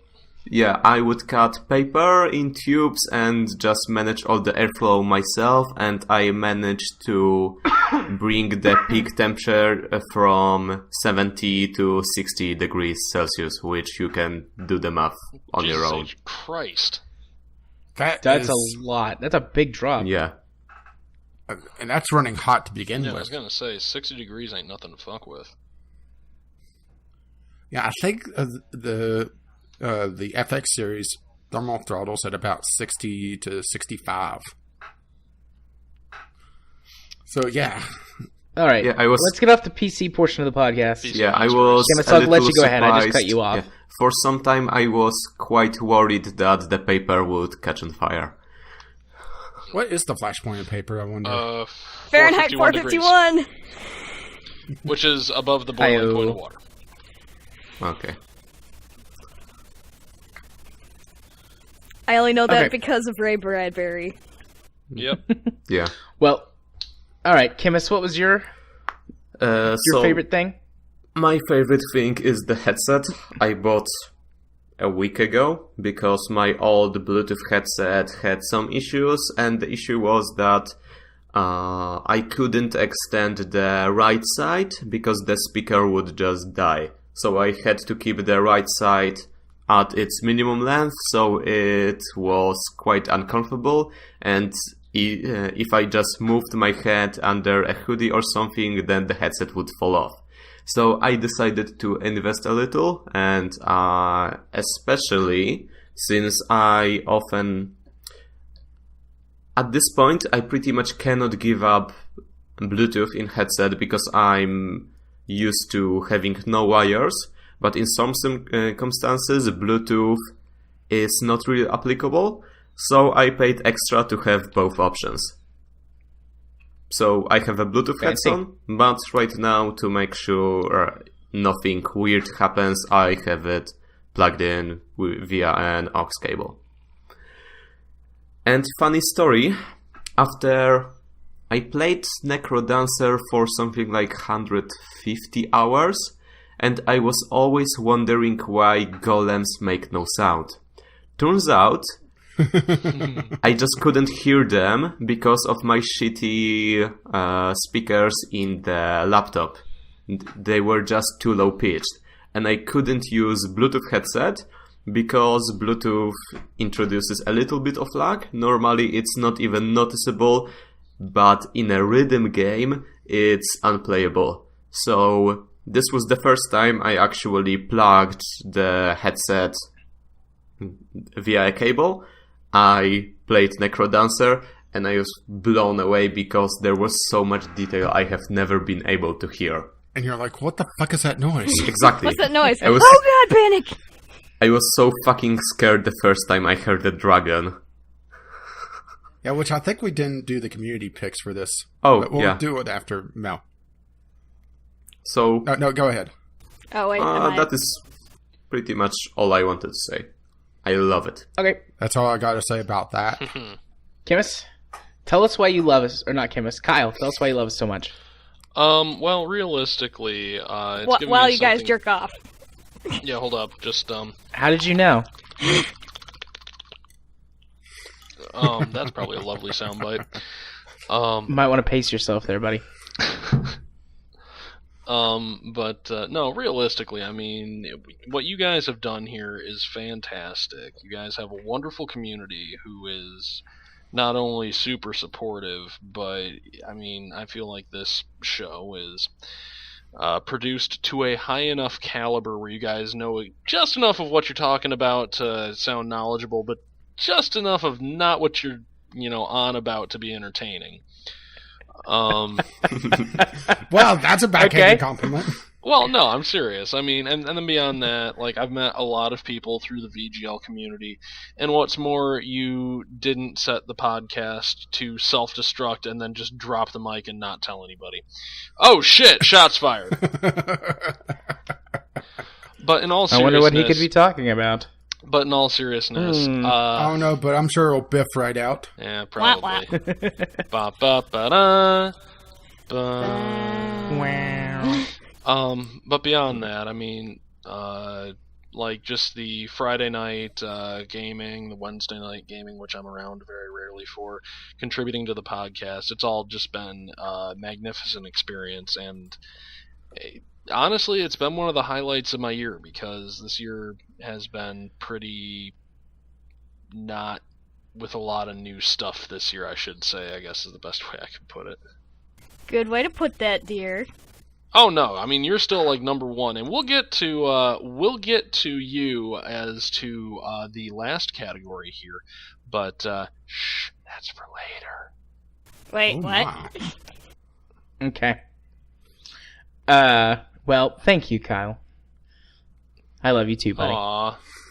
We do have an awesome community. I mean, I know that, we have some interaction with them, like on Twitter and stuff, but, I mean, I'm a lot more out there, so I interact with a lot more community members than Rage does, I think. Yeah, I don't interact with people. So I haven't actually had someone add me from the podcast, not counting backup hosts. I've made, 2 or 3 dozen new contacts on Steam because of that. I have tons of people who add me. And then we chat 1 or 2 times, and they never chat with me again. How with many me, people I use love you the guys. password? Very few. But when Maybe, they do, it's 5. awesome. I still like the passwords. Every once in a while, one pops up, and it's like, oh yeah, there's a password. But Or it just confuses you when it's just a random word. yeah, I had a little chat with a new Twitter follower this week, and he, it was just a nice little quick back and forth conversation. And someone who follows me that I never even knew that they followed me helped me figure out this week whether or not I wanted to get a hybrid drive or a solid state drive. Yeah, I saw that entire. That was a exchange. really long Twitter That was conversation. incredibly Groove participated as well, but I love our community. You guys are awesome, and that includes everyone here too, obviously. Naturally. Yeah. Just in case you're wondering, because I kind of shit on you guys sometimes, but that's because you can take it. Yep. But no, Or we appreciate. whenever I just surprise you and add a lot to work to. Yeah, But to be fair, You get- I kind of tried to make up for it last week. yeah, that didn't work out. Good effort though. But yeah, thanks, Kyle. That makes me feel really good. That's it. I wanted to create a community because I tried it with Kerbalcast and it just didn't work out very well because I didn't have the kind of power that I needed to have. I was gonna say you didn't have creative control. Well, over also, everything. Be careful Right, you also don't right. choke on Kinda your killed things. ambitions. Whoa, fucking spoilers! That's not even plot related. Fucking spoilers! Anyways, what were you saying, Rach? I don't know. well, also, Kerbalcast was self-destructing anyway, so even if you did have the creative control, short of a hostile takeover, it would have been for naught. Yeah, There was 2 weeks that I had control of Kerbalcast. It was going to be mine. And it was right when we were starting, and I was like, I don't know if I want this or not. And then Biff descended back down from the heavens or whatever and was like, actually, I want it back. And I was like, great, you can have it. I'll focus on VGL. The only thing that could make honestly, whole... Honestly, I think that was the best option because I really think Biff would have not been able to stay away. Yeah. With everything that we saw. I really think that Kerbal-Cast self-destructing was Biff's only way out to be able to get rid of the podcast. That he didn't really want to do it anymore. The only thing that could make this whole situation weirder is if just before Radio Silence they would announce that they're making a new No Man's Sky podcast. No, I can think of one way that it would be completely weirder than that. And that's if Groove showed up on Biff's doorstep in a crate containing 15 pounds of uranium and was filled to the brim with jambalaya. With the pizza on top. Don't forget, the pizza's important. References. Homer to your mobile, Rage. Homer to your mobile. All right. I'm so out of this loop. Well, what conspiracy theory are we going to stick with, though? That Biff just wanted to kill the podcast, or that Amy never existed and it was just Biff pretended to be Amy for a while. He just couldn't keep up with it? My personal conspiracy theory is that Biff is Bill Watterson, but that's just me. My conspiracy theory is that one of us right now here is Biff. Nope. Surprise, I was Biff all along. And Hunt. I think it's Mel. Bill Watterson is the guy who wrote Calvin and Hobbes. He dropped off the radar years ago. Ah. And No, speaking it's of Trump. Mel, tell It's us about Trump. your thing, Mel. Biff is Trump. We'll have time for that later, I'm sure. Let's not talk about that right now. Mel, tell us about your favorite thing of the year that's not a video game. Death Star waffle maker. Enough said. Yeah, onion rings. It makes good waffles in the shape of the Death Star. Do I need to say more? All hail the Empire. I guess Obviously. not. Fair play. Rage, that means that you can give us the community picks that we forgot to mention. Okay. Let's see. We have best non-gaming item. Line 6 Ampy TT tabletop Bluetooth guitar FX unit with compass in the stock and sorry. That is Try saying oddly that on one specific. breath. Well done. Well done. I love it whenever I get Jared like that. I love For that. those who don't get that reference, obviously you haven't watched television during Christmas time. Obviously, you haven't watched television in like the last 20 years during Yep. Christmas time. I haven't watched television like 10 years, and I'm pretty sure Polish Christmas TV is different. Some might Polish say Christmas TV. Well, If- let's put it this way. Oh, at sorry. least that was terrible. No. I would say at least 2 stations now run one movie 24 hours on Christmas Day. Let me guess. One of them is what's that black and white movie everybody watches? The name escapes me right It's now. A Damn Good Life. I don't remember. It's something like that. It's a Wonderful That Life. That's the Yeah. one. I haven't seen that on TV for ages. Polish never watched Christmas TV is synonymous with Home Alone reruns. I That am sounds way better than A Christmas Story. I've actually I am never seen a fucking Christmas. A serious. Christmas Story was good the first few times, Yeah. but it's one of those movies that it doesn't stand up to rewatching it outside of just various little bits of it. It's to Yeah. the point You know, where the major award, yeah. for example. You know, Fragile. That's It's to the That point still where works, but- the channel that does the reruns, like 5 years ago, they announced that we are not doing that in this year, and this was a major news story for the whole week. There was public outcry until they gave in, because it's like a Christmas tradition. It's fucked up. Christmas Because there's no such thing as a bullshit is recording what of it that is. movie. Or Well, having anyway, a DVD or something. I don't know. Christmas movies are bonkers in that they're Awful. like the only movies that are seasonal, and then like people hate them at other times of year. Because like I've never run across somebody in July that's like, "Hey man, you want to watch Elf?" I'm like, "No, what the fuck is wrong with you? It's July." I don't ever want to watch Elf. That's just an awful movie. Whoa, go on. I hate Yes, Elf. and how does that make you feel? Makes me feel angry to think about it and how many people like it when it's so bad. But let's not get into that. Let's not get into that. This is where were Derailment we? Central. The derailer is right over there, Jared. It's right there for the taking. You could go for it. Did you get through all the community picks, Rage, or did we get... No, I we got didn't through even one of get them. through one. Okay. Keep going. Gen Con 2016. A fidget cube, whatever the fuck that is. Oh my god, I want one of those. What the fuck is a What the fidget fuck cube? I know what they are. They're like time for a- another derailment.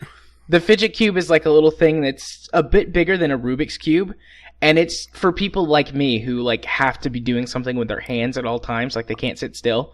And it's got different things on the sides, like And you little can't light just masturbate switches. the entire time. Now, I mean, I can only go so many times. Okay, that I mean, sounds I'm- like something I would like. Because I actually do solve Rubik's Cubes just to have something to do with my hand. Yeah, but it's got like light switches on one side and like buttons on another, and some toggles and just stuff that you can play with. I want one of those. Yeah, I'm looking at images of this. It's like, what? You know, there's these activity centers for toddlers that you could get instead. I like the idea of Jared just laying on his back playing a piano with his feet. Oh, that's little. The one that I've seen is about this size, if not a little bit bigger than a Rubik's Cube. Oh yeah, these are tiny. I'm seeing some really tiny ones that are just being held in fingertips. Yeah, I don't know when I thought about backing it when it was a Kickstarter, and that's when the concept was bigger. Maybe they just downsized it to save money or something. Yeah, maybe. But and let's see, a thermos vacuum insulated can cozy. okay, So sure. a thermos. Yeah, but it holds your beer. You can pour beer into a thermos. Yeah, But it makes it cozy. That's the thing. but your beer needs to be cozy, dear. So put a little fuzzy thing around the outside. You're not a beer drinker. You I wouldn't have a get it. little, I have a little pink cozy. It's got like flowers on it, and people always like ask me weird questions about it. I'm like, why do you care? I like it. Go drink your own beer somewhere else. Look, if the beer inside is delicious, it could be served from a dildo. I don't care. It's very true. You know, And then I I'd have saw something to play with later. I saw a GIF today that kind of grossed As long me as it out. fits in the strap-on. A guy drinking a beer out of his prosthetic leg. That's badass. That's So kind of Barbosa. amazing. No, out of the cup that the stub goes into. I just keep thinking, all the sweat in that. I was gonna say, I hope he cleaned that. No, this is Either a way, that's stadium. badass. I've been looking into Ew. a coat that you can actually put beer into a bladder between the outer lining and the inner lining, and then it goes to a pen that you hold on to, and you can just sip beer at work. But Jared, if you need a fidget cube, instead, why don't you just get a slinky? That way you have an interesting sound effect. All of the slinkies in my house get broken because of my child. But That then you wouldn't could work just, for sit- long. You can just sit there the entire time going. I've been playing with a I'm not piece sure of if that's plastic. picking up, I picked up a little bit. but I'm not sure if it's picking up. But I do have a slinky on my desk. I hear it I a little can't bit. really hear it. I'm sorry, It I sounds can't that like might be you're quieter than my breathing music. into a mic. But I've got this piece of plastic that I tore off of a candy cane I ate earlier, and I've been playing with it for like 30 or 40 minutes. I don't know if you can hear On it. the plus side, I definitely do see it on my Wayfarer. Oh, I heard it that time.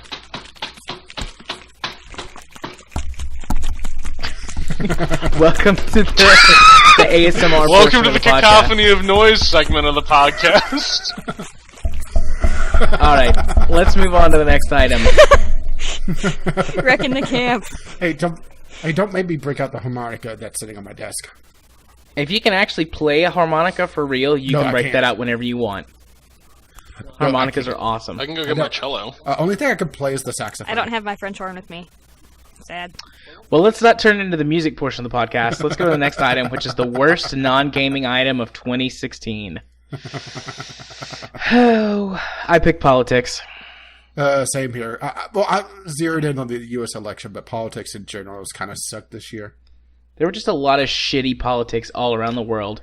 I mean, Brexit and the U.S. election get like major headlines in our neck of the woods, but there was that awful presidential appointment in Vietnam. I was going to say which presidential appointment, because I've been seeing a lot of those in the last couple of weeks. And then there was the whole deal. I mean, this just happened over the weekend. Was it the Turkish ambassador to Russia or the Russian ambassador to Turkey? Either way, they were assassinated over the weekend. And there's been so much political strife. There was the coup that happened in Turkey this year. Mm-hmm. It was a shitty year in politics. 2016 sucked. Yeah, kind of like the turd cherry on top of the piss. I don't know, slushy or something. Piss slushy. I almost said piss sundae, but that doesn't quite work. Soft serve. Still.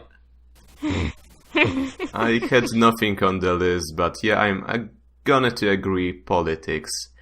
And you probably haven't heard about Polish politics in this year, but shit was happening. It just seems like Trump kind of trumped everything. It seems like Trump was kind of the tipping point and triggered a lot of things around the world. That I know that's probably making Trump a lot more important than what he really is, but it seems like the stupidity and the arrogance was a lot more accepted after Trump became the Republican nominee. Yeah, I'll agree with that. I mean, it legitimized a lot of what a lot of the other shitty leaders around the world have been trying to do, because America is seen in world politics as the last remaining superpower. And, some people like that, some people don't. I'm not in another country. I can't, experience the way they feel about the U.S. from their perspective. But yeah, so, Chmis, how do you feel about this? You can answer if you want to. What is the precise question? Oh, I mean, like, from your perspective, what's your view on American politics and America in general and compared to the rest of the world? Like, how do you perceive us? Because he's literally the only one here that can answer that. Yeah. Basically, I find it quite weird that America keeps talking about being the most free and democratic country, while your political system is the biggest joke on democracy I have ever seen. That is not borderline, just dictatorship. I'm sorry, I can't hear you over the sound of my freedom. I felt a great disturbance in the force, as if millions of voices suddenly cried out in terror and were suddenly silenced. That would be the U.S. population after Trump's inauguration. I was drunk then, I would say about a quarter of the population. Yeah, that was a weird night. The election day. Everybody except me was drunk on election night. I wasn't drunk. Shut up and I was drunk. I saw where drank away my pain. Going. That's what I was doing. I saw where it was going, and I just called it early night. It's like, oh, this is not going to be a night I'm going to be on Twitter. Nope. And guys, I gotta go. I just got a pop-up saying that the VGL award, Video Games Awards are about to start, so I need to go record. Yeah, same here. I got no such pop-up. Yeah, it's because you weren't originally Chmis, there are a lot of people in the U.S. who agree with you, who think that our political system is a joke right now. It's all about the money. People that really hate the Electoral College right now. Yep. Yeah. I mean, I've been hating on the Electoral College for years, but I mean, this is the biggest example that we've ever had of how much of a failure it is. So are you saying you were an Electoral College hipster? You were hating on it before it was cool? Damn right I was. I really like flannel. It makes my skin feel nice and warm. Yeah. Especially this time of year. Yeah, And I mean, I've already got the beard and the glasses, so why not just own it, right? Yeah, flannel's nice. It's fucking cold up here. I'm sure it is. Okay. What about you, Kyle? What was your item? Or your choice? Well, I feel self-centered now, but I wanted to get away from the politics, because that just seems so obvious.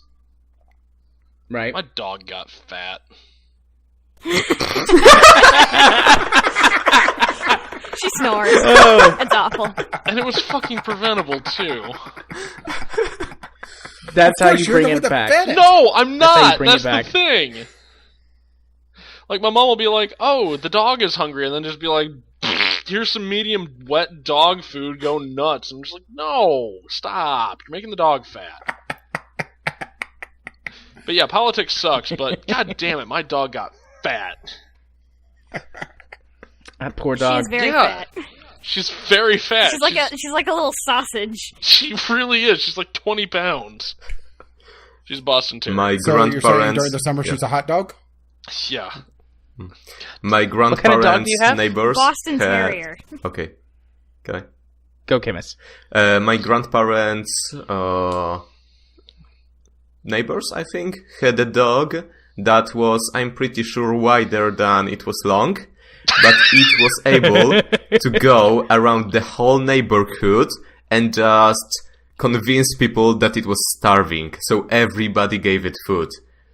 The whole village just fed this So, see, single the problem dog. was that the problem is that it stood sideways, so it looked a lot thinner. My dog used to be quite fat, but as she's gotten older, we've tried to make her healthy and help her lose weight. But I've got a miniature long-haired dachshund. They're only supposed to weigh like 9-ish pounds if they're on the larger side. And she weighed 16 pounds at one point. Jesus. So over the last few years, we've been slimming her down. She's about 9 pounds right now. Nice. Poor puppy. Yeah. How big are She's just Boston? old. I'm guessing the only one here that doesn't have a animal anymore, because my apartment doesn't allow pets. Oh, I'm sorry. I haven't had an animal in 10 years, and before that it was just hamsters. Yeah. I used to be a dog guy, but after getting a cat, I turned into a cat person. I think they make a I love cream cats, for but that, I'm incredibly allergic to cats. turning into a cat Like, person. I break out in hives and shit. Wait. That So you sucks. break out into hives and then you shit yourself, or you break out into hives and other allergic stuff? Well, I mean, there was no comma there, so Right. Interpret as you will. interpret as you may. Then here's kitty litter to Okay. let shit in. But to answer somebody's question, about 14-ish pounds is where a Boston should be. And she is about Okay. 20. She's about 20. She's fucking fat. All right. Well, Melz, what was your least favorite thing of the year? I had to buy replacements for my car headlights and my brake lights. So, those were kind of annoying. I agree Did you with you replace on them yourself? politics as well, but just buying headlights and then going through the trouble of taking those headlights home, or those lights home, and trying to replace them, and then realizing, oh, we don't have the right screwdriver. Frickin' Yeah, because it's a 10 millimeter, and who the fuck uses millimeters on their cars besides everybody except America? Fuck yeah. My car uses metric stuff. Yeah, and you drive what, a Charger? I have a Dodge. Although they're owned by Chrysler, so Right. Chrysler's German. Yeah. No, mine was a Honda. And it was made in Japan. They actually had that specific thing where it's like, was this made in Japan or was it made somewhere else? And it's like, Does it smell like rice? My car is an American car owned by a German company, built in Mexico, assembled in Canada. Yes, and. Like it says that on my window sticker that I still have as part of my for my insurance and everything. So it's an illegal immigrant on at least 3 accounts. Trump's gonna build a wall to keep those things out, yo. Oh god, he's gonna He's send my gonna car build a back wall to around Mexico. Jared, all I have to say is don't park your car in my backyard because I will take pot shots at it. Because any sort of Canadians that just, sit in my yard and shit all over the place automatically get shot at. Okay, I'll be sure to remember that. He's talking about geese, FYI. Yeah, no shit. That would be really weird if people are just like, oh yeah, this looks like a good spot, and just took a massive dump in my back. I would be shooting at them for different You reasons. never know. They had a bad plate of poutine. And I was going to say they drank just too much go. Molson, but that's Hey, just when me. you gotta go, right? I was going to say You that. know, Oh, my that's- Tim Hortons went right through me, don't you know? Well, that's Minnesota. I had to you just know. drop it right here, eh? Well, yeah, you got to go get your Timbits after you drink some Molson. Hey, what are you gonna do about it? And it we should would say goodbye to work our if Canadian you audience. just reverse the Wait, we have a chronology. Canadian audience? What did you say, Chmis? It would work if you just reverse the chronology. If somebody pointed a gun at me, I would shoot myself on their driveway. Well, for the record, I'm not popping these geese full of lead. It's just like a little copper BB. It stings more than anything. Dude, I don't care if you murder geese. Well, our HOA does, let me tell you. I hate HOAs. Yeah. Glad that I don't have one. Yep.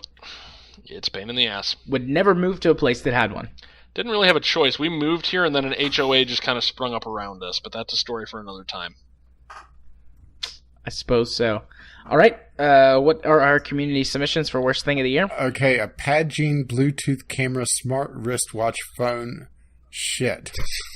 I think that's just a bunch of words thrown randomly That's together. word salad right there is what that is. Okay.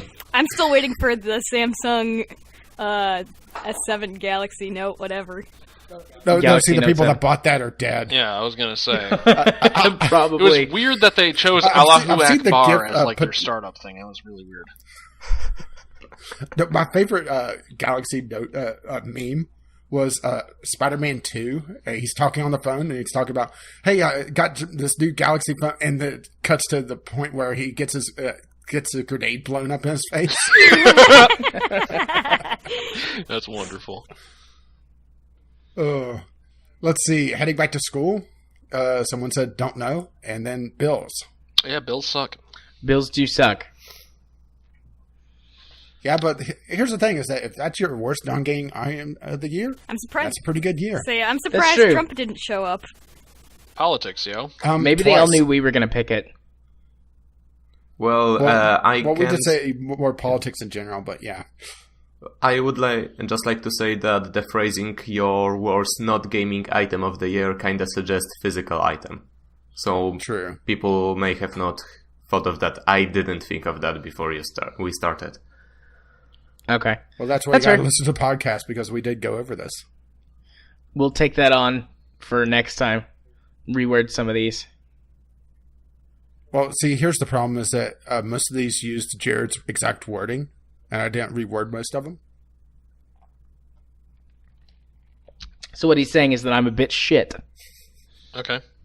When it comes to wording things, I'm yeah. a bit shit-faced, so you know it's Oh, no. it's a good place. There we go. I fixed it. I accidentally deleted one of the categories.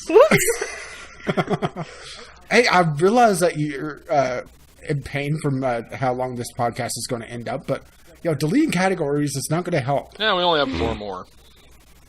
For every category Well, we've you made delete, really good we will progress, make up actually. 3 more. It's like a I'm Hydra. scared to say that. Yeah, but everything's going We are making fine. pretty good progress. Say, have I ever Yeah, told you this Hydra. long and winding story that goes nowhere? It's amazing. So it all No. started one day with... No. When you downloaded No Man's Sky. All right, so moving on. Our Can best we gaming have- moment Yeah. Can of we have a 2016. 5-minute break? Sure.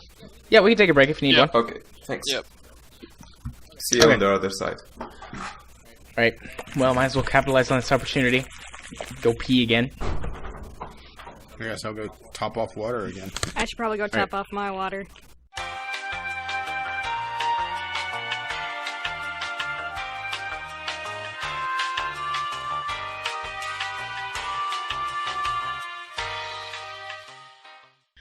Back from our second break.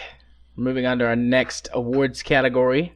Our best gaming moment of 2016.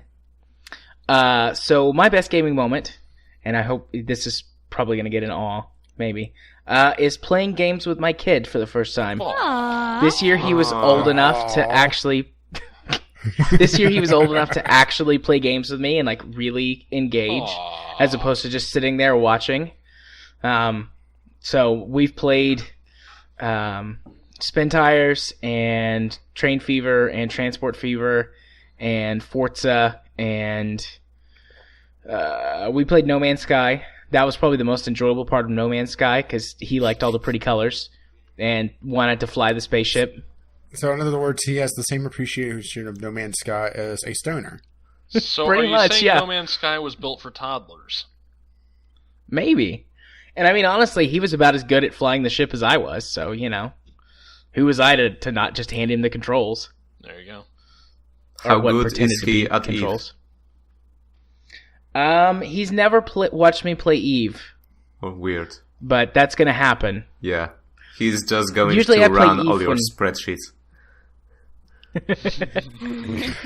Well, you need to wait till he learns numbers first, so he can appreciate the spreadsheets. He's got his letters down for the most part. Sometimes a couple of them give him problems for reasons I don't understand. I guess because he's a toddler, and he knows 1 through 10, but he miscounts all the time. He likes to go like 1, 2, 3, 4, 7.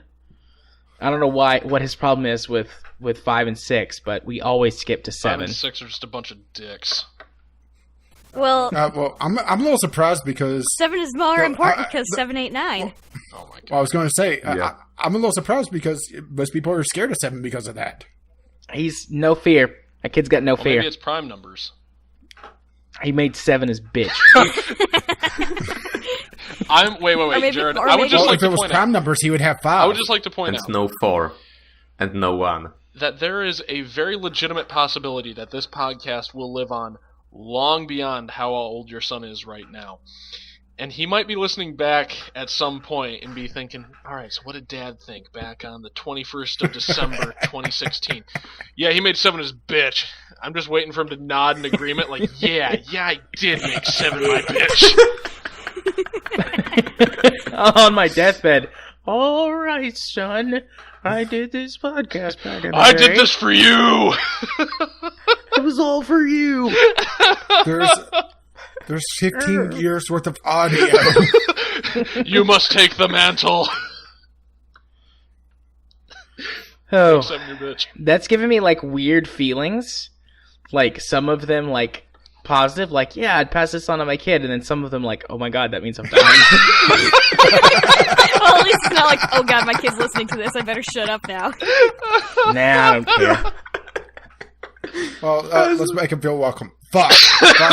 Well, we did talk about fucking an hour ago. We did do that. And We did do that. masturbating. That happened. I mean, he's a little young for this yet, but one day there'll be a day. Be like, son, if you want to know way more about me than you ever thought possible, listen to this. I'm just imagining like but a who's this other Mufasa weirdo? and Simba moment, but instead of like everything the light touches, you're like, here, listen to this. No. All right, Rach, what was yours? Mine would be the co-op gaming nights that we've had this year. Oh, I'm a very solitary gamer usually. So yeah, it's giving me a chance to meet you guys. yeah. I will second that. That has been a great part of this year. Because I also am a very solitary gamer. I mean, I've said it multiple times. Like, I meet my entire social quota for the week just playing games with you guys. Or So. you question, do I want to be sociable after recording the podcast with me for 3 hours? Well, I mean, usually I'm okay. Sometimes I don't want to be sociable, but really that depends on the day I've had before. Or just how many people I sneak onto the podcast. That's true. And with the in-laws here, I'm getting like a double heaping of sociability every day. I'm holding up okay, I was though. gonna say, how's that going? I mean, I have great in-laws. I genuinely love my in-laws. My father-in-law is basically me when I'm 50, and my mother-in-law is super competitive and into board games and stuff. So, and then Poor Katie. my sister-in-law is just like chill. She's like whatever. Nice. She's cool. So I won out on the in-laws. Katie's the one who drew the short stick on that. My parents are assholes. You know, it's funny you say Okay, I'm Hi, Mom. tempted to hear more Actually- of this. Actually, it's mostly my dad. My mom's pretty cool. She's a bit overbearing, but my dad's the asshole. Hi, Mom, Dad. I know you don't listen to this, so I'm fine. Yet. No, they've listened to it before, and they're like, well, it's an interesting choice for what you do with your free time. That's. I'm like, you guys don't have to That listen sounds to it. exactly like what my mom says. And they're like, she's "Oh, never thank God." listens to it, and I hope she never does. I had to explain I had to explain the LARPing to my mom at one point. That's funny. And Yeah, How'd that go? I tried to explain podcasting to my parents a couple times, but they just don't get it. And also, they don't speak English, so what's the point? Yeah. That is a huge we'd probably barrier. we'd probably be a lot better if you could understand us. Here, have All right. 3 hours of gibberish. All right, Chmis, what's your That's best gaming optimistic. moment of the year? So my best gaming moment of the year, and again, I might be bending rules a little, but it's, I think, still gaming, is the escape room I went to with my sister, her husband, and a friend of ours. Those are awesome. allow it. I'll allow it. What was it? Like, what was the goal or the scenario? Well, the goal was obviously to escape the escape room, but the So Well, did you some- escape? yeah, but the team was a garage, so there were just plenty car parts, just wheels lying around, and it was a little awkward because when we entered the room, it was completely dark, and we just figured, yeah, it's the part of the team. And after 15 minutes of us stumbling in the dark, the just owners of the escape room used the walkie-talkie to tell us that the light switch is next to the door. Nice. Well, that was very nice of them. Yeah, and also they were really nice because we ran way over time. Normally you had 50 minutes to complete the escape room, and because we were really bad at it, just didn't know how to communicate properly and coordinate, it took us an hour and a half, but because we were the last team for the day, they just allowed us to finish it. You know that they were sitting in the control room or whatever, watching the security cameras, just laughing their asses off at you, right? Or they're Yeah, probably probably. just yelling, and it's like, go over there, put those things together, fucking do this. We How hard wasted is I this love- to go? Yeah. We wasted 20 minutes on a puzzle because it just got stuck. It didn't work properly. Basically, you did a thing, and another thing was supposed to come out, but it didn't come out until 5 minutes after when we stopped looking at it. Because we figured, yeah, that's not the solution. And they just told us, oh, you just should kept trying. But yeah, it was really awesome. Yeah. It's just I love you're escape really rooms. bad at it. There's like 3 places within an hour of me that do escape rooms. They rotate several of them. So I've been to a couple. There They're fun. are, I think, over 20 escape rooms in Wrocław, and all of them have multilingual support. So if you're ever here, yeah, we can play. All right, cool. I would love to. Let me just book my tickets. I'm just searching escape rooms where I live, and yeah, there's nothing. Not even at Frank's? What about not Frank's? I want pizza. No, see, that's where they were escaping from. That'd be fun to do So the here. people from Frank's escaped to not Frank's? Sure. Yeah, but basically our issue was that there were just a shit ton of combination logs. So anytime we saw a 4-digit number, we would go through all the logs and check maybe it would work.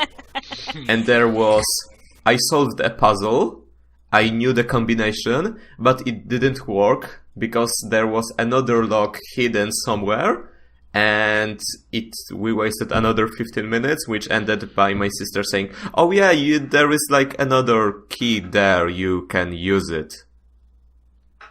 So yeah, our coordination was just awful. Fantastic. But we have Nice. learned.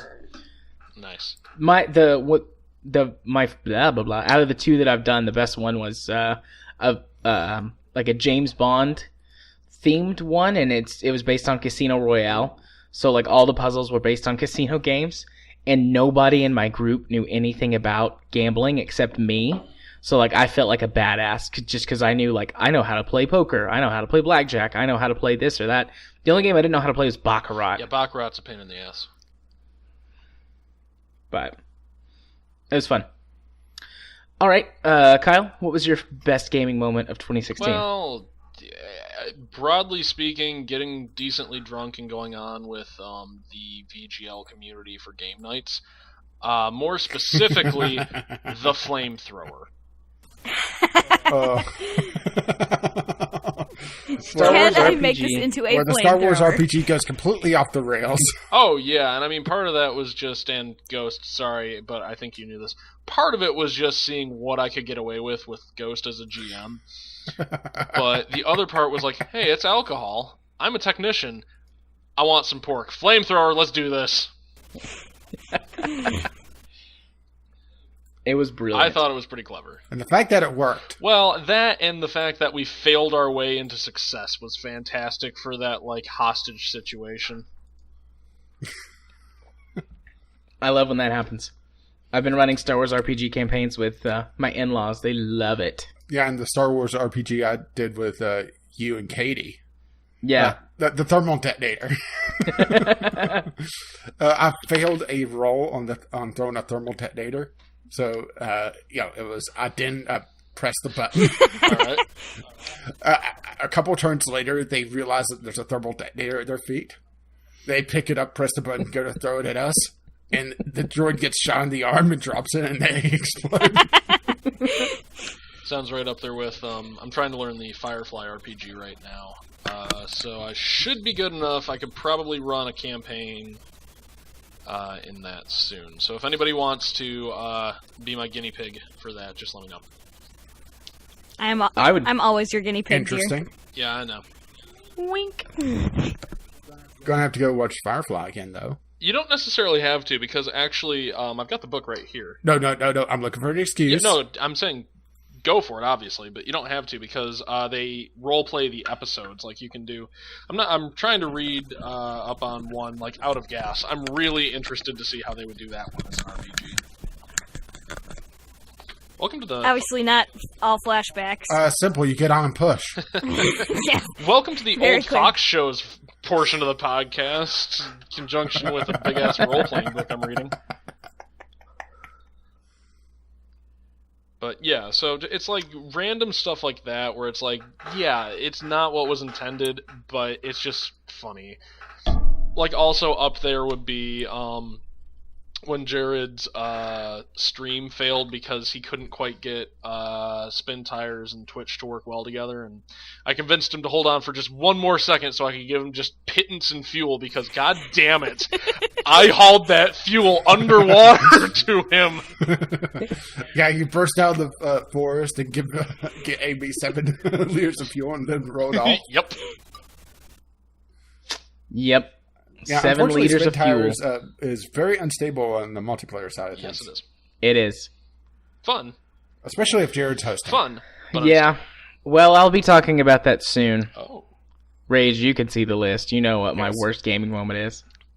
Is it that? Because that'd be amazing. It might be. All right. Melz, what was your favorite or best gaming moment of the year? I really enjoyed doing the Star Wars RPG with you guys. It's been a while since I did an RPG, and that was in college, and they kind of died off. But Star Wars RPG was really fun. Yeah. We definitely need to play some more of that. I need to talk to Ghost, because now I can GM as well. So we might be able to set something up where that, if someone's going to be gone or whatever, maybe we could have like 2 different sessions going, or we could work out a Simple. campaign We together. deployed. We put out decoy. It's simple. We kill. Yeah. the- That's the a other reference they don't get. No, that's the Kyle, other it's thing simple. from We our, kill the GM. I mean, what? That's the other thing from our little side campaign is that we got this battle droid and we kept it alive during the entire thing, and we officially called it decoy. Yeah.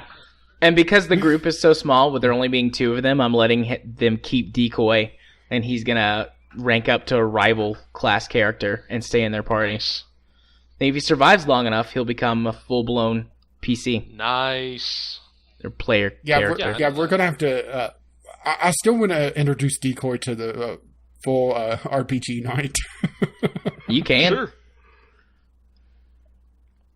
But yeah, I need to talk to Ghost about that. Hey, Ghost, we need to talk about that something so that we can play RPG more often, because I love it. I've got the the urge, the itch. They make a cream The for thing that. is that once we basically get the feel of it, we could go to other RPGs, and they're not that dissimilar. There is mechanics, of course, but Yeah. it's the general feel. Sure. Well, I mean, there's so much though that you can do with Star Wars RPG. I've got like Yeah, 5 well, campaigns I've already started working on.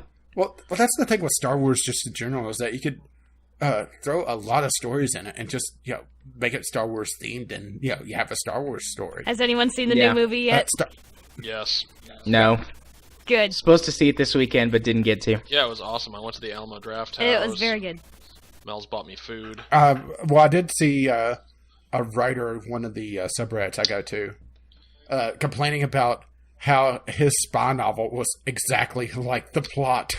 And he was like, what do I do now? Because he was in the process of publishing this story.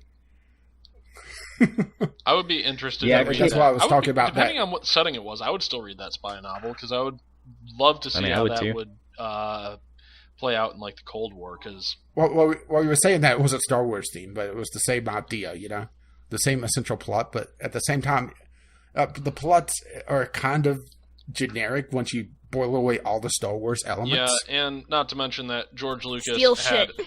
no idea what the fuck he was doing as far as like a long-term universe. Like, yes, I understand that. What you mean, like Luke kissing his sister? Well, that's part of it, but I mean, when Multiple That times. shit was hot, yo. okay, Multiple you know times. what? Okay, time out. With I can tongue. get into this shit later. Let's move on. Sorry.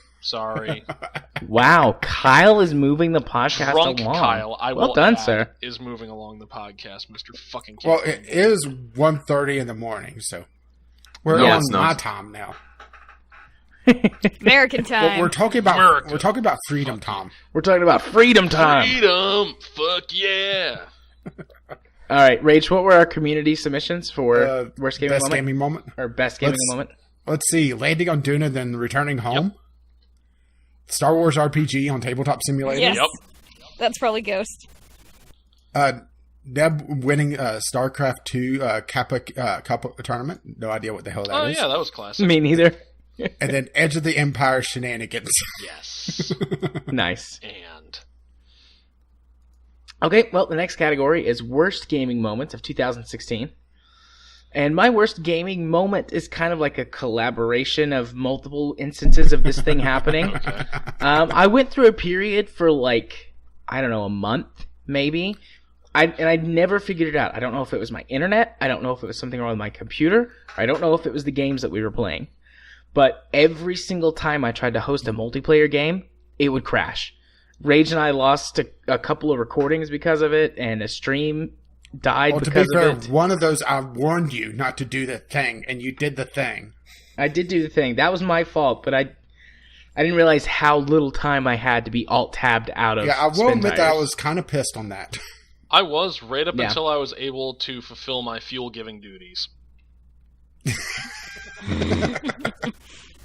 Well, it's just That was one of the times. we had one recording done, and we were about to set up for the second recording. It got kicked from the server, and the map reset. Well, it reset for you. It sounds like a... No, completely. Yeah, it Jared's kicked game me back crashed. to the main menu. Oh. The game crashed. Oh, I thought you were Yeah, talking about the and time that was- you Spin lost Tires your map can't- on my... Okay.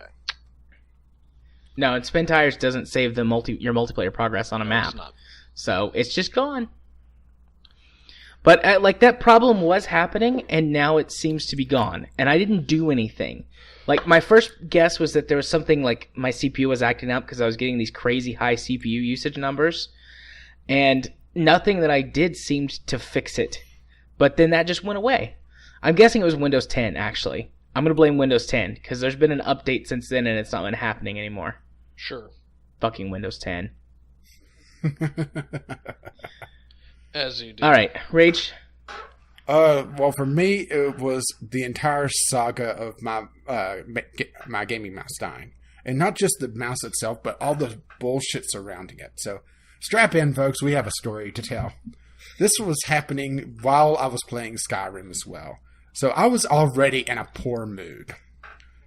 And what was wrong with my mouse was that the cord had gone just loose enough that if I moved the mouse a certain way, it would start to lose its connection. And for I would say about a week playing Skyrim. I wasn't moving it far enough or fast enough to cause it to do a full disconnect where I would hear the USB sound disconnect and reconnect. So I would just have Skyrim suddenly give me that damn double cursor error, where you tab out and tab back in. Yeah. And you have the Windows cursor on top of the Skyrim cursor. And they didn't even line up, so, the Windows cursor would go way over, and, the Skyrim cursor would just move a little bit. And, and I thought that was, Skyrim fucking up, because Skyrim had been doing weird things in the past, like mammoths falling from the fucking sky.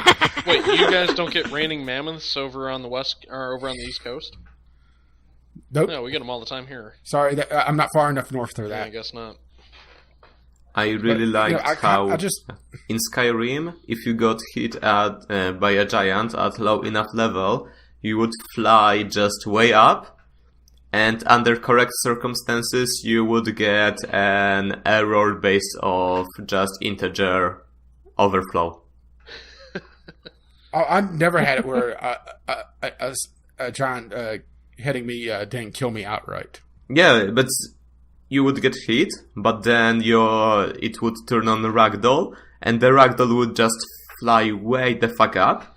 And once it happened to me that I got just the game crashed with an exception of integer overflow. I have no idea why, but that happened. Because Skyrim was a buggy piece of shit when I played it. It's still a buggy piece of shit. Now with mods. Unless you, you have to mod the ever-living hell out of it to make it a semi-buggy piece of shit. I love it to death, and I'm going to defend it till the day I die. Fight me! Please don't fight me. I don't want to do that right now. I'm starting to get I tired. was gonna say, I don't think you want any of this.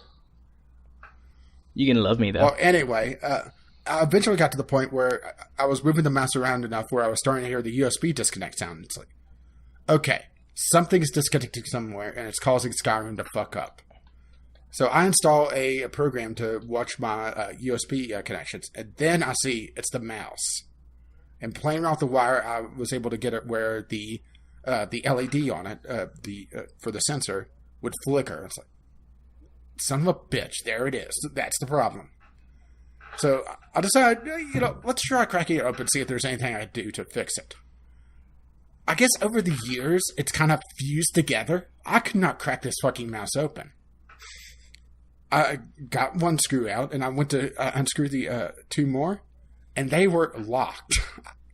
To the point that my precision screwdrivers, I was torquing them, and the screws would not budge. To the point that it was actually stripping the screws. Oh yeah, that's no bueno. So it's, okay, not cracking it open, time to get a new mouse. So Black Friday, I get my G600 MMO. Just because, it's cheap, and, I could probably find a use for 20 buttons on a mouse. Maybe. What? 20 buttons on a mouse? Is that too many buttons? Yeah. And? It's a mouse! With 20 buttons. Anyway, continue. I have seen keyboards with fewer buttons than that. Yes. And Well, this essentially has a keyboard on the side of it. So, I'm not sure about you guys, but whenever I order something online, I sit there and watch the package tracking like a fucking hawk. And they decide to use FedEx SmartPost, which means it gets so far and then it goes over to the U.S. Postal Service. right. Well, I get a estimated day, and go to the post office that day, and it's not there. And even though it said that the package had been accepted by the post office, fine, maybe they didn't store it. Go back the next day, and they tell me that they were about to send it back because it had my street address and not my fucking post office box. Even though for the year I've lived here, if something showed up with my street address from SmartPost or whatever, they would still put in my post office box. The fucking mail Nazi that took over my local post office. Have you ever watched the Andy Griffith Show and saw when Barney Fife has gotten a little bit too much power and he's decided that he has to follow the rules to the letter and not the spirit of the rule. That's what this person's doing.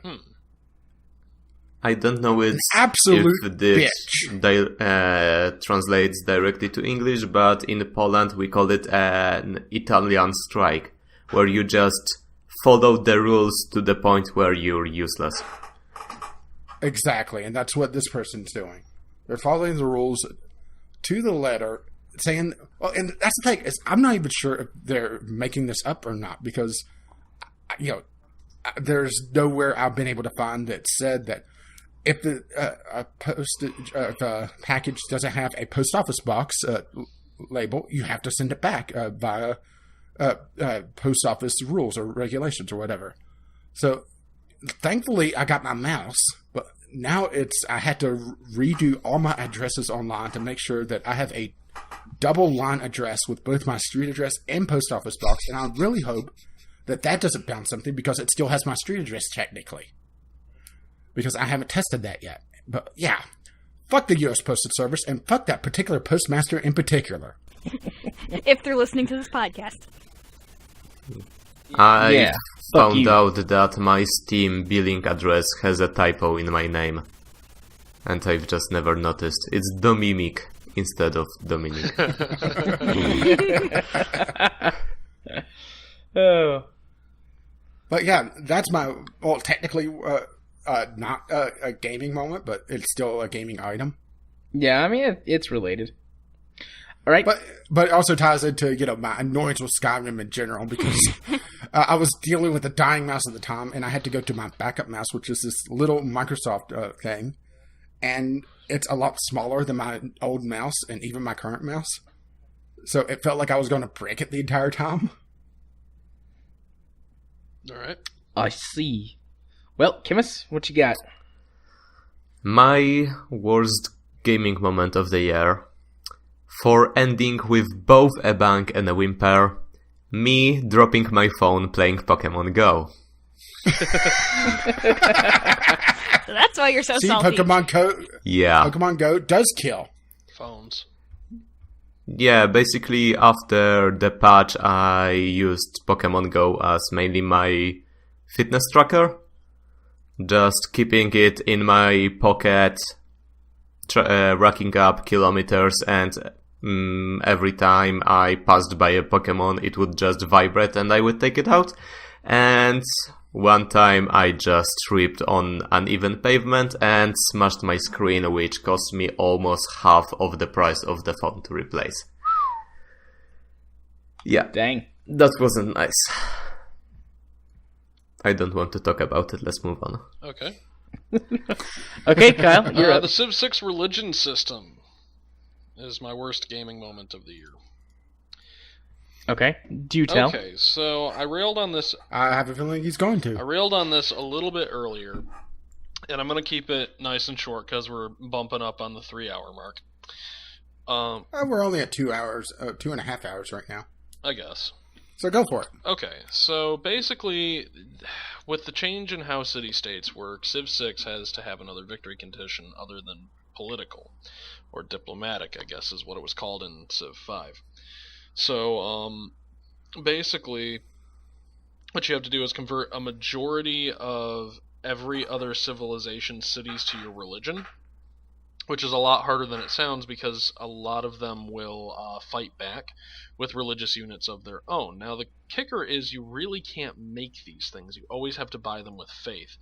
And they get more expensive each time you buy them. So you could have, like, things that can engage in holy warfare, or things that just have a lot of spreads and move very quickly. But fact of the matter is, once they are used up, you have to make new ones to send over to continue the good work of spreading boat Mormonism, or whatever it is, to to the good people of Norway.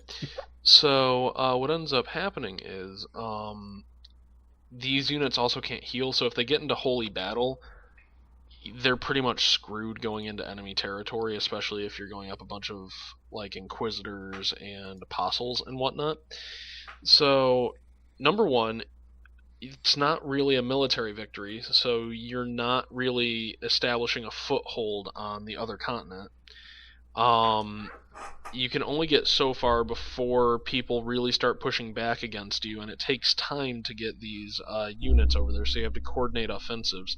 And beyond that, eventually, because these units are getting so fucking expensive, you have to shift your empire away from any sort of technological or building progress and just focus it on holy site prayers, to the point where I was in the atomic age, and my most recent building was like a workshop, just because I could not take time away from having religion points be generated in order to make these temporary use units to go over and try and convert cities for the win. I mean, I eventually just abandoned that game and said, fuck it, this is very poorly designed.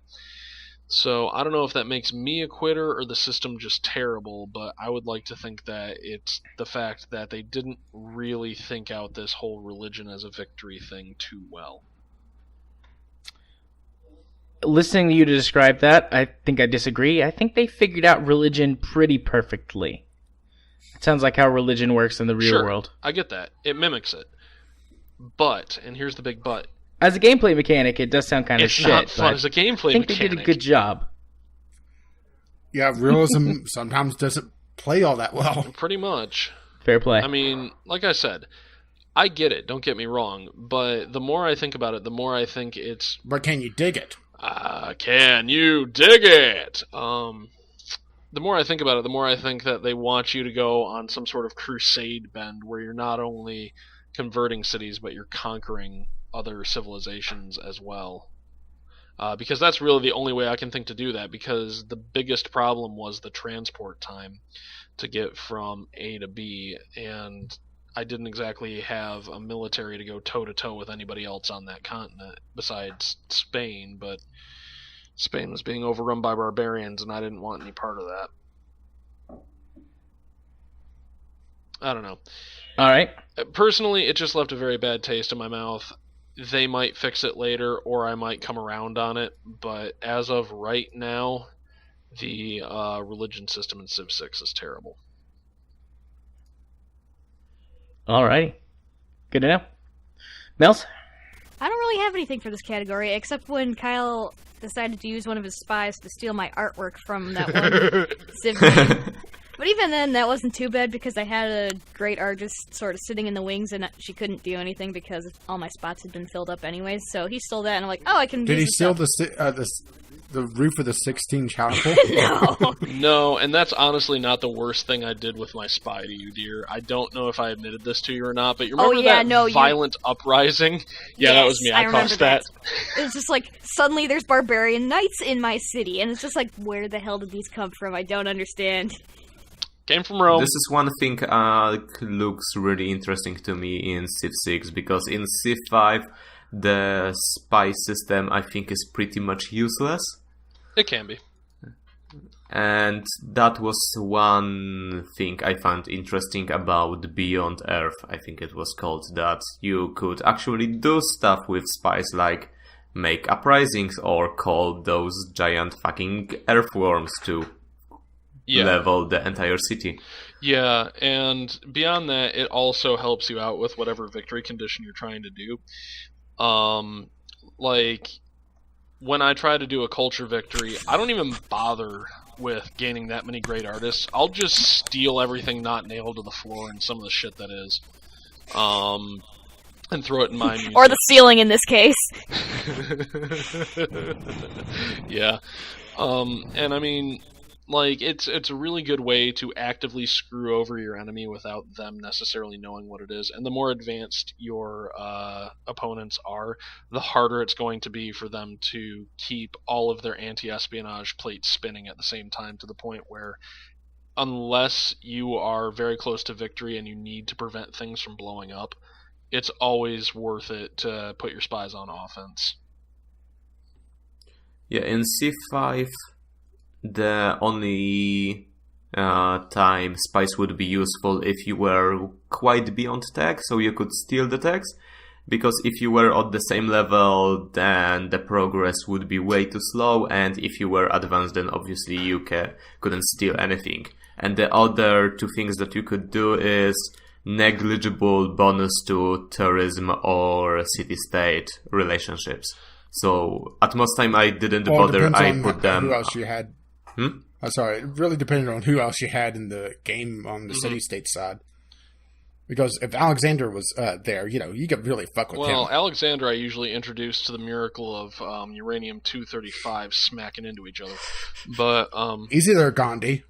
But no, I mean the spies thing in Civ 5, they were really only good for coup d'etats in the city-states to quick flip-flop your relation with that of the next highest person. But even then, unless you had a really good spy invested, the Civ 6 espionage engine is better in so many ways, including but not limited to the fact that you can lose control of your spy for a little bit when they get captured and get them back. Actually, if I have a second, there was a time when I was playing against the Congo, and they lost one of their spies to my cities very early on, and that set them back to the point where at like 2015 they still only had one spy. So eventually I traded it back to them, but it was like this spy had been sitting in my jail for like 300 years. This is another thing that I really liked, is that you have to buy spies. In Civ 5, anytime somebody entered a new era, everybody would get extra spies. So, no, unless you built a wonder or... When you entered the era. Yeah, it was when you entered the era or the first person entered the Renaissance era. And then once you built the National Security Agency, which required police stations in all of your cities. And the cost went up the more cities you had. Really? So it could... and I've also just never noticed. Had an extra, if I recall correctly.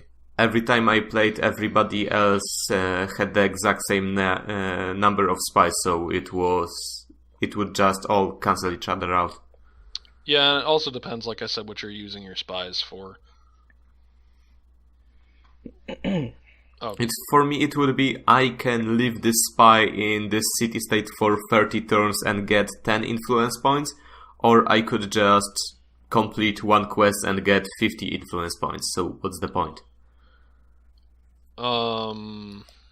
Yeah, because like I said, they're more useful for coups than they are for like gaining influence. The influence that you gain is negligible, but keep in mind that they also tank other civilizations' influence with that city-state.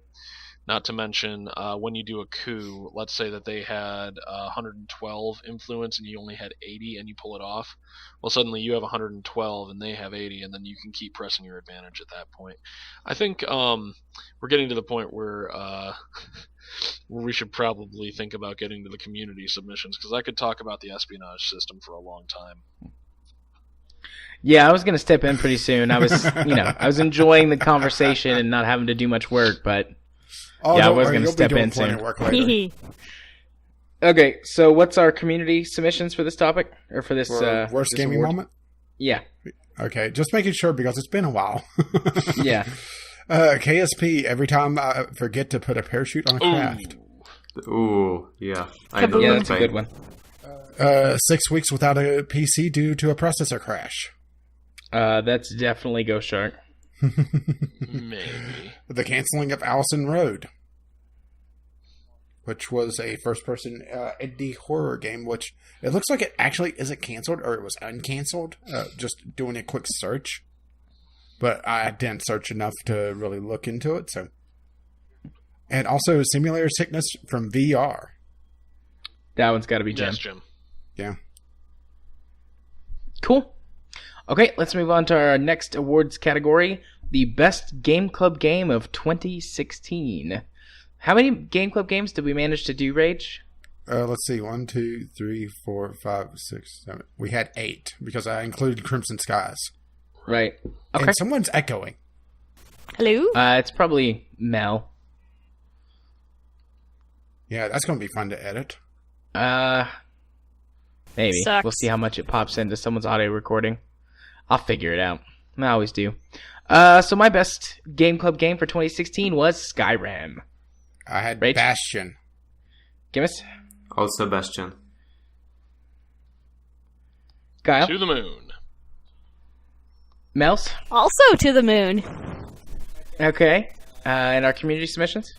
Let's see. It's Skyrim, and Skyrim.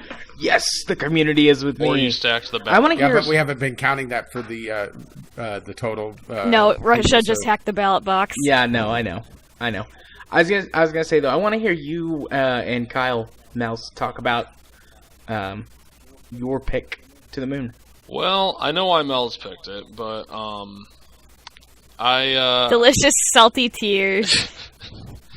I like it because Okay. The field trip. it was a very good story, and while it didn't really deliver on the gameplay aspect, I feel that it was well written enough that it made me feel more for the characters than any other game in the Gameclub list. Papers, Please was a very, very close second on this. I will admit that. But when it came right down to it, I felt more when I was interacting with To the Moon. Okay. So, Melz, why did you pick it? What does salty, salty tears mean? Jesus Christ. Kyle has this thing where if I'm upset and I'm crying, he has this thing where he tries to make me feel better by trying to, attempting to lick the salty tears off my face, because apparently that's a thing? That's a fetish. No, he just that's a does new it to one be. for me. He just does it to be weird. That's a new one for you. Yeah, that's a new I one just for do it even to me. make her laugh. Which, I'd never seen him cry before, so I was, a little annoyed. It's like he's able to tickle me, but he is not ticklish himself, so I can't do anything back. So he's like, "All right, let's watch, To the Moon, because that's the only thing that makes me cry Makes me cry. consistently." Okay. So we got to various points where we're tearing up, and I'm like, "Yes, I can taste your delicious salty tears for once." And of course, this also happened to be the time that one of my roommates brought over a friend who'd never met Kyle before, and she comes in and we're both bawling on the couch, like, "Oh God, it's so sad, it's so beautiful." And you're licking him. Yes. Oh, more. It's a very beautiful, lovely interaction between the two. Well, I approve. actually ran into this chick later, and she and her boyfriend had actually bought To the Moon because we had given it such a good review, and she played it with her boyfriend, and they both enjoyed it. So, good news all around. Okay. Awesome. Well, I'll swing back around to me. Scott, I mean, I talk. I was going to say, you It is. It is. Skyrim, I talked so much about Skyrim on that Game Club episode, and honestly, dear listener, if you missed that episode, there's no way that I could sum up my feelings. I would say it's probably our best Game Club episode because we were so far apart on our feelings about that game. Yeah, it made for an interesting discussion. It did. Also, Yeah. it was like a month after it was supposed to go out. Yeah. I have to say, Yeah, well, I it think also the best... changed how the Game Club was structured. Yeah. Yeah. I think the best way that I can sum it up is to say that Skyrim, for me, is a beautiful game that I'm completely immersed in the world and love the story. And it's like my favorite pair of comfy pants. So it's I think when everybody- you wear pants. Sometimes when it's cold outside. Like, But it's my now. favorite pair of comfy, like, pajama or sweatpants. It's like, yes, I'm comfortable. I love this. I'm fully immersed. And I'm just, like, down for whatever. Let's do this, Skyrim. That's the short version. But if you want the really good version, go listen to that Game Club episode. It was a great episode all around. But, I mean, I spent probably 30 minutes expressing how much I loved this game and why. Yeah, you spent, I would say, probably about 30, 45 minutes of you expressing love for the game and me just railing on it. You just doing your best imitation Yeah. of a Canadian goose on it. It was great. Well, I was going to say, doing my impersonation of us talking about No Man's Sky. All right, Rach. So why did you pick Bastion? Well, it was a toss-up between Bastion and Alan Wake for me, but Bastion really beats Alan Wake when it comes to gameplay.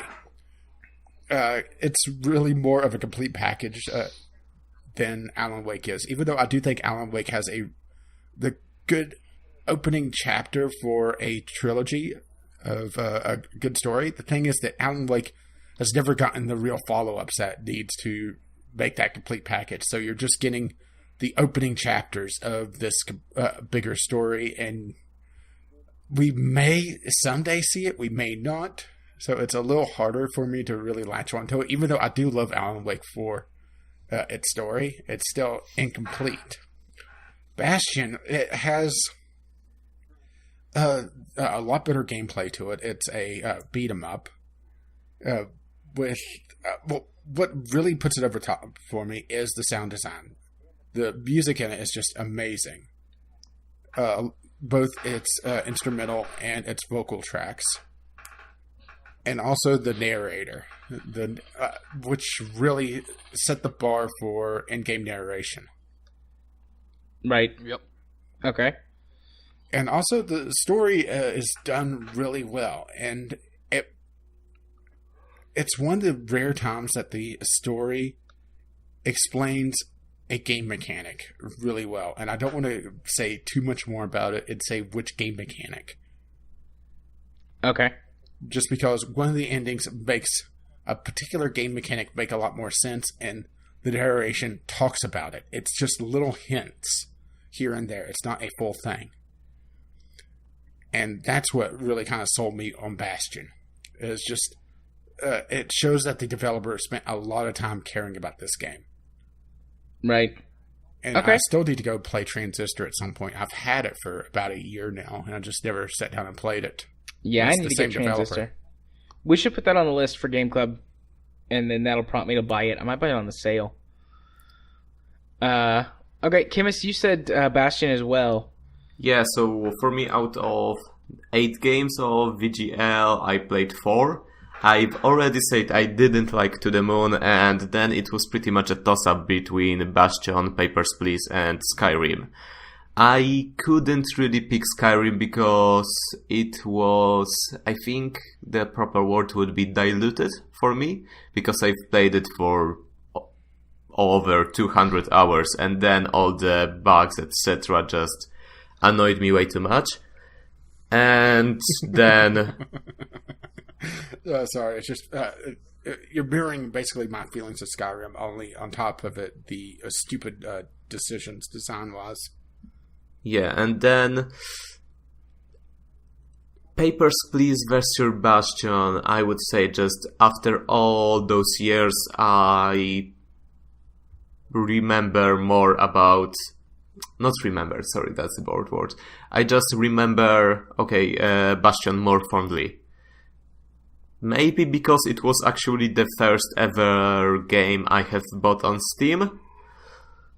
So that's a bit of it, but basically, yeah, I agree with everything Rach said. The only thing I did not like is the difficulty, just spiking at the very end way too much, and this is the reason I have not actually finished the game, because I was too frustrated about it when I would play for... I didn't really feel like the difficulty spiked, but then again, I also spent the time to upgrade my weapon, so that may have been it. I went and did all the side challenges before, and when I played it for the Game Club, I played it through on easy difficulty with my save file that had all the weapons maxed out, just to get the story once again, as a kind of a refresher. But on my initial playthrough, it didn't feel like it spiked that much, but like I said, I spent the time and I had pretty much all my weapons completely maxed out. For me, I also had most of the weapons maxed out, but I've played pretty much the whole game with just the bow and what was the other weapon? I think machete or something. So even though I had all other weapons upgraded, I didn't know how to use them effectively. And this was not a problem until the very end of the game, where suddenly there were enemies that needed specifically piercing weapons. And I went in with, I'm trying to remember what I exactly had. I think I had the rifle and something else, which was a high damage weapon, so there you go. Maybe it's just I had the particular loadout that did well against those enemies. Yeah, so before that I played the game with all 10, I think on hard difficulty I started, because at first I played on medium and it was way too easy. Then I switched to hard and was playing with all 10 idols enabled, and that was pretty much the difficulty I was comfortable with. And suddenly I hit the end game and could not progress. So that's also it. I wasn't running with the idols active. Yeah, but then You got a badass over here. I turned off all the idols, but I was stuck with hard difficulty, and maybe I just screwed myself over. But in the end, instead of just grinding away at the game and getting frustrated, I watched the ending on YouTube, and this is what I've done with many games. That's it. Okay. All right. Since we got everybody, because jumped around that time. Got a little confused. All right. Let's move on to our final award category. I hear you yawning a lot, Kyle. We're almost there. Yeah, you're gonna have to do some editing on that. Nah, it'll be fine. Our last category is our biggest surprise of the year. And this didn't have to be gaming, but I don't know. I assume we'll get some gaming answers. My biggest surprise of the year was Divinity Original Sin Enhanced Edition. Rage? Mine is the podcast. Okay. Chmis? I will also say the podcast, but be a little more specific. I am talking about episode 4, and the moment I like to call Who the fuck is Chris?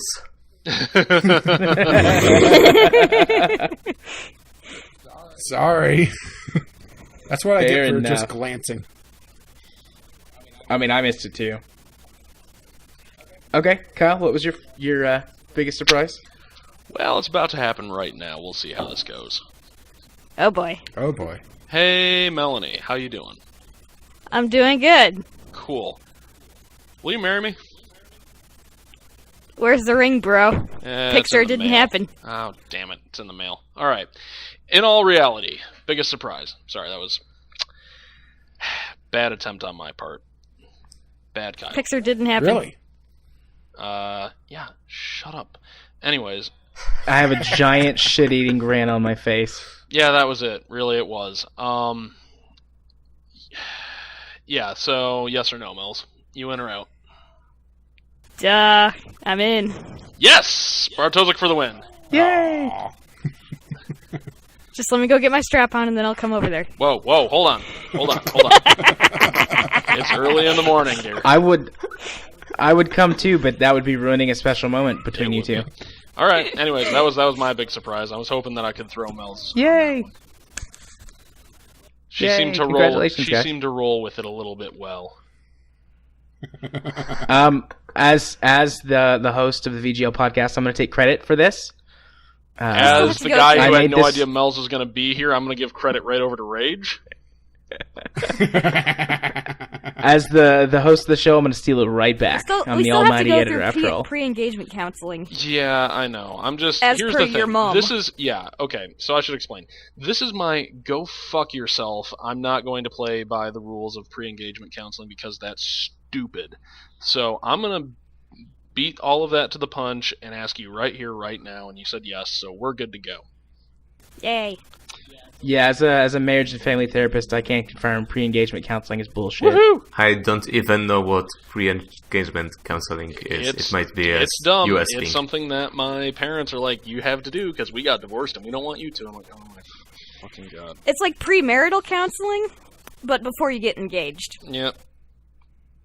It's dumb. I don't want to do it. Sounds Basically, somebody's stupid. making $1 off of it. Yeah. Anyways, so Hun, your biggest surprise. Disney. I have a feeling it just changed. I say Disney practices necromancy, and I'm not talking about Walt Disney here. I'm talking about the company. They brought. No, he's still frozen in the under Epcot, right? I thought it was Pirates of the Caribbean, but I think they moved him. No, I went into Star Wars, and they brought back Peter Cushing from the dead, practically. Thanks, dear. Fancy? I don't... Yay! It was good. They had a stand-in actor who had a pretty good look. He looked pretty close to him, and then I guess they went in with CGI and made him look even more like Tarkin, so I was impressed with it. There was very little that I could see that actually made him look, not real. Well, I will, when I go see it next week, I will confirm or deny with you as to whether or not I feel like that's true. But, I mean, Tarkin's one of my favorite characters, so I hope they did a good job. They did a pretty good job. And it's the actor who played him is Guy Henry, so I think I looked at his IMDb page. He's in V for Vendetta, and then what was the other thing I noticed that he was in? I forget. I don't know. It's on the IMDb page. Okay. All right. Well, we'll swing it around back and go back through. Oh, wait, no. Community submissions. What were those? I almost forgot. Well, we've been putting them off. Let's see. Liking Skyrim. Going to have a kid. Surprise, dear. Shit! I don't worry. I took your dear. I took your passport. Well, You just can't wait leave. till the kid ends up being black. What? What? Well, there was that one guy who was openly trying to hit on you. Let's see. Didn't expect Brawlhalla to be that enjoyable. Chmis. Oh, I know who that is. And then Trump.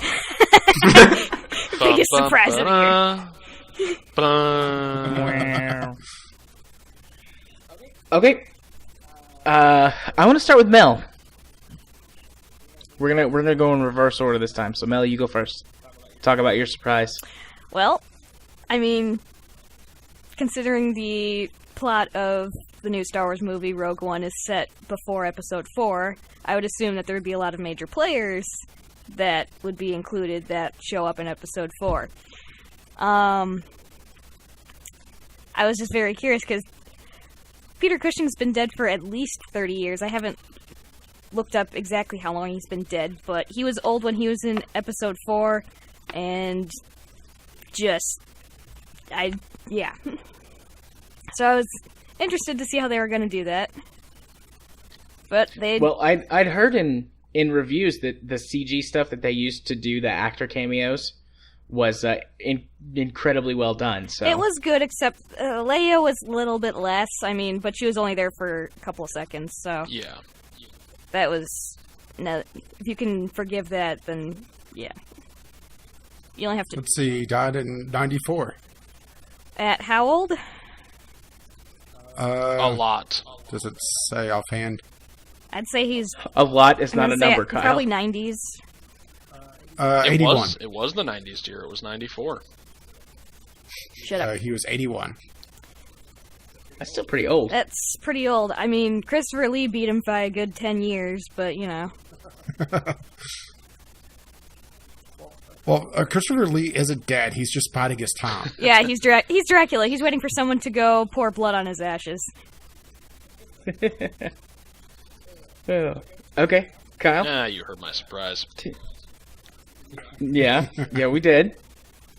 Do I get a cheap plastic spider ring?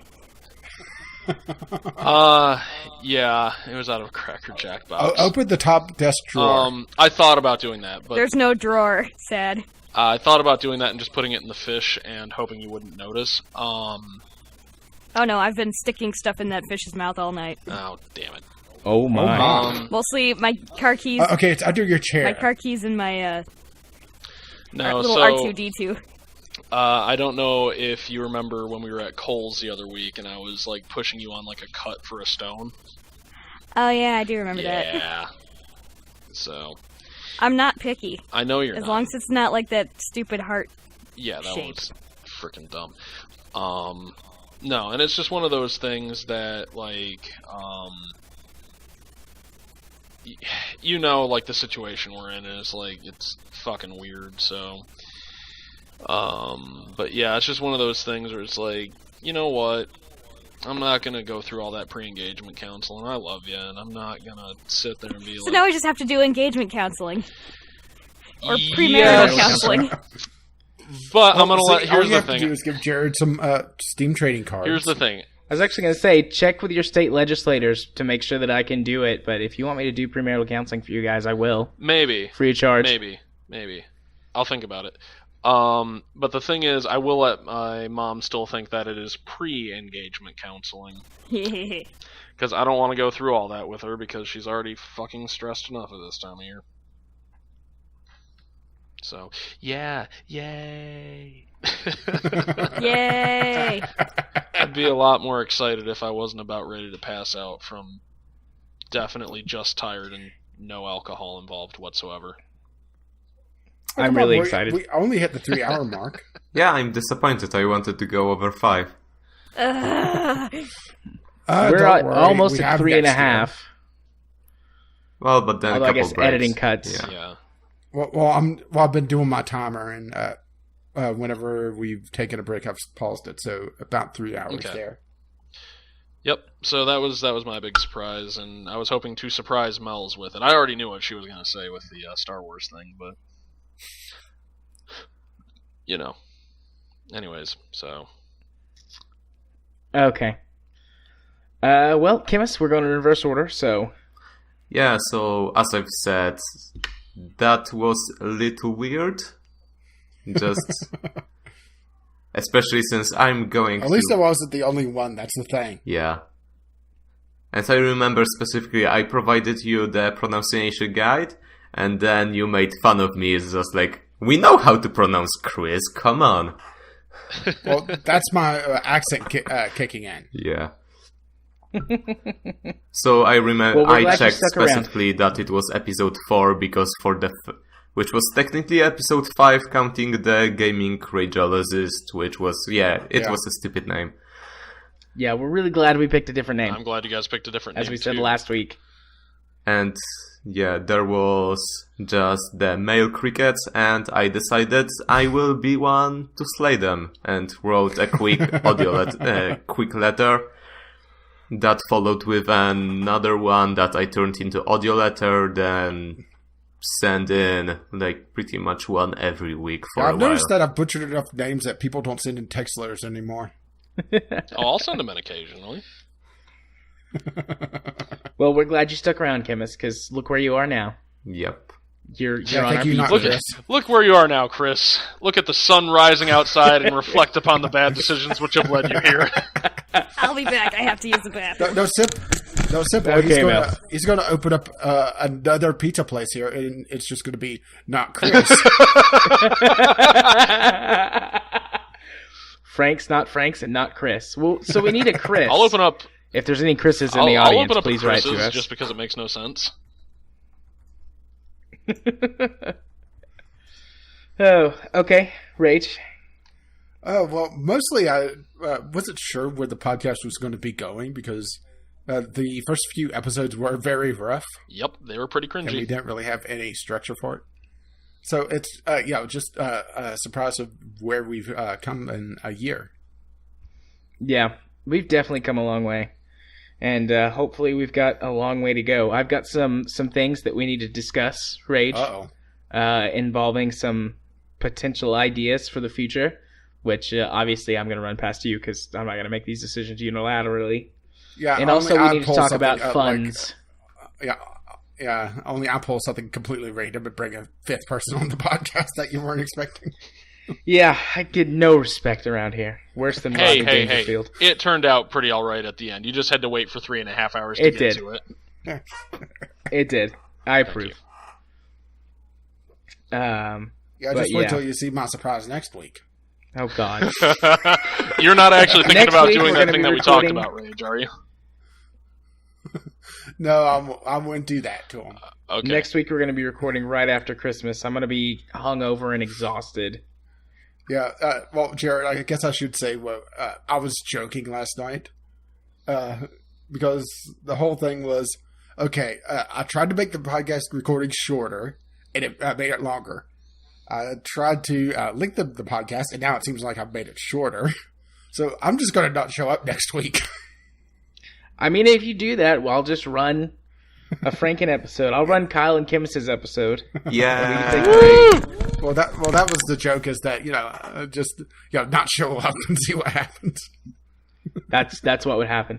I would be concerned because I would think that you were sick or something happened to you, and so I would try and get a hold of you, and then it's 11 o'clock and suddenly my phone starts ringing.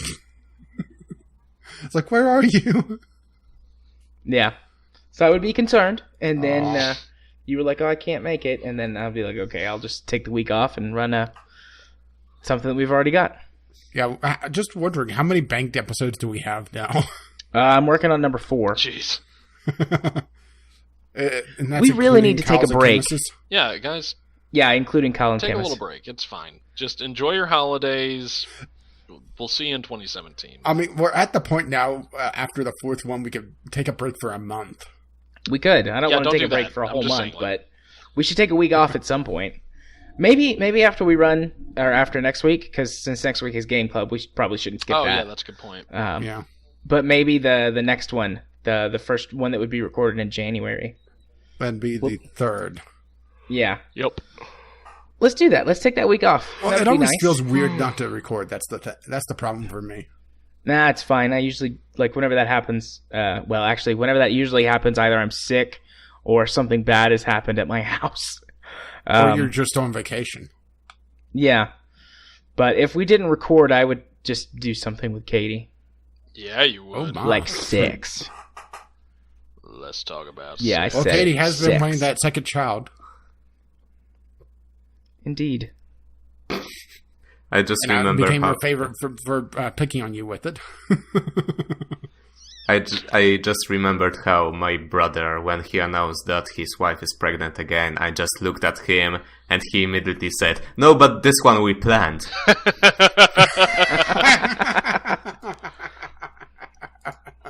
Yeah. Oh, children. Children. Marsha. It's sad that non-permanent birth control has a failure rate. Because it's like, if you could just okay, I want to turn my baby making off until I'm ready to have one. That would be great. Because, King was unplanned. Because we had birth control failure. Nice. And just think, not only did you tell him that he made Seven his bitch in this episode, he now knows the truth. I wouldn't be afraid to tell him that. No, I didn't figure you would be. It's just callbacks. Yeah, there's another thing that I really... Well, he's either going to be really awesome or really miserable with his name anyway. And there's no in-between on this. Yeah. Well, he's got... We gave him his middle name is Benjamin, so that he can go by Ben or whatever, in case he's embarrassed by his first name. As you do. King Arthur. I like to tease my dad that because he has a twin brother, one of them was unplanned. Yes, that makes sense. Oh. Okie dokie. Well, I guess mine is the last one, the biggest surprise of the year. And that was Divinity Original Sin Enhanced Edition. I had to, I haven't had very many surprises this year, honestly. At least stuff that we haven't already talked about or that I don't want to get back into. Politics. So, Drumpf. has it been a couple of months at this point, Rage? Yeah. Yeah, you a couple months ago, Rage introduced me to this game, and I bought it on sale and checked it out, and immediately fell in love with it. And it's a game that I never would have thought twice about, because it's a top-down, isometric CRPG, and that is just not my jam usually. But the combat system is great, and the crafting system is phenomenal. Oh, you've gone absolutely nuts on that crafting system. And everything is I'll voice sit there acted. for 20 minutes just watching you craft things. I do that a lot. Plus, I mean, it's co-op, which makes it even better because I have somebody to talk to and do stuff with. Yeah, I am proud whenever I come up with something crazy that works. Like that last boss fight that we did on our last recording session that we haven't put out yet. Yeah. Yeah, me too. It's always fun. Because my mantra as well, just set it on fire. I just set everything on fire. Yeah, and then I end up not being able to move my units because you've set everything on fire. Yeah, that's how my single-player campaign goes too. I just set everything on fire. That works. Except when I fight fire enemies, then that kind of sucks, but... I figure it out somehow. So yeah, that wraps up all of our awards. We did it. Yay. We made it. It's only 2:30 in the morning. Yay. No, it's not. So, I was right. I try to shorten the podcast, and it lengthens. But if I try to lengthen the podcast, it shortens. Yeah, that just means that every week from now we should have at least 5 people. Yes. Oh God, please no. Please no. I love all of you, but this is going to take so long to put together. I love my and the sleep. render Sorry, time is guys. going to be astronomical. Yeah. By the way, Jared, I've been keeping tabs on these stray animals nearby, so in case I need a test animal for those cookies. Because I have a feeling Katie's not going to like me anymore. Nah, it's fine. I don't have to go to the clinic tomorrow. Today was my last day at the clinic until January the 4th. Nice. You lucky It's son closed of a bitch. for the I holidays. still have work in, Jesus Christ, 5 hours. I still have work in 7 hours. Yeah, later than me. Anyways. I'm Yep. I'm pretty much free until January the 9th. And I'm Yep. Mr. Cripple. So I'm nocturnal anyway. I should not be laughing at that. I'm just a cripple. Hey, They made a remember, Schoolhouse. what doesn't kill you just leaves you crippled. I was gonna say, I think they made a Schoolhouse Rock about that. About like, I don't know where I was going with that. Yeah. Well, I'm not gonna set an alarm in the morning, and the in-laws are here, so they will like take the kid and do whatever with him, and I will just lay in bed and sleep, Please fucking brag about it. and then wake up and edit for many hours. Oh, yeah, that is in front of you. Cursing me the entire time. Yep, I'm gonna have the house to myself for a little while. Everybody's going to pick up the Chinese girls. Wait, what? Which I What the hell is going on? I know I've talked about this You before, but my Definitely No. have not. my in-laws always had exchange students that would come live with them, and ever since I've known them, they had 2 Chinese girls that were living with them as exchange students and they went through American high school, and they both stayed in the United States and are going to college here. So I mean, they're practically part of the family anyways. So they're flying in because they just wrapped up their semesters and all of the activities they had to do on campus, and they're going to come stay until January the 7th or the 8th, something like that. So they're going to be here for 2 weeks. Cool. They're cool. They're really cool. All right. Well, I'm glad the explanation turned out to be something different than what we initially thought. I'm just We not thinking sure that I they were, believe like- you. Sex slaves or something. I'll post some pictures on Twitter and stuff. post a picture of They're cool. slaves or They're post cool a girls. picture of not slaves? Of Chinese Yes. girls. And you can Depends on if they're determine making everything pizza. else. With or without Also, yes. scantily clad bodies. Maybe. All right. Well, in any regards, high five. Awesome. I'm not giving you high fives, dear. Where is this other hand coming from? Well, looks like I need to go drive. Well, for a at least while. it's not doing this. Coming from the ether. All right, Rage. Are you ready to do our wrap up? I think so. Are we going to do any of the community stuff? Because I did collect tweets, but I could just save them for next week. Pretty please. Clocks. Even though, we do have the question of the week, which does pertain to Kyle, though. Okay, Groove. The way you worded that is no, that's illegal. Well, hang on. I should probably Okay. read it out. Do you have any legal questions for Kyle for the next AMA? And Groove asks, is it illegal to put someone in a box with 15 pounds of plutonium? Answer, no. That is incredibly illegal because plutonium-238 is a radioactive isotope that is very capable of making But is there a law specifically forbidding it? Yes, there is. There's several, actually. However, there is no I know law. that it's...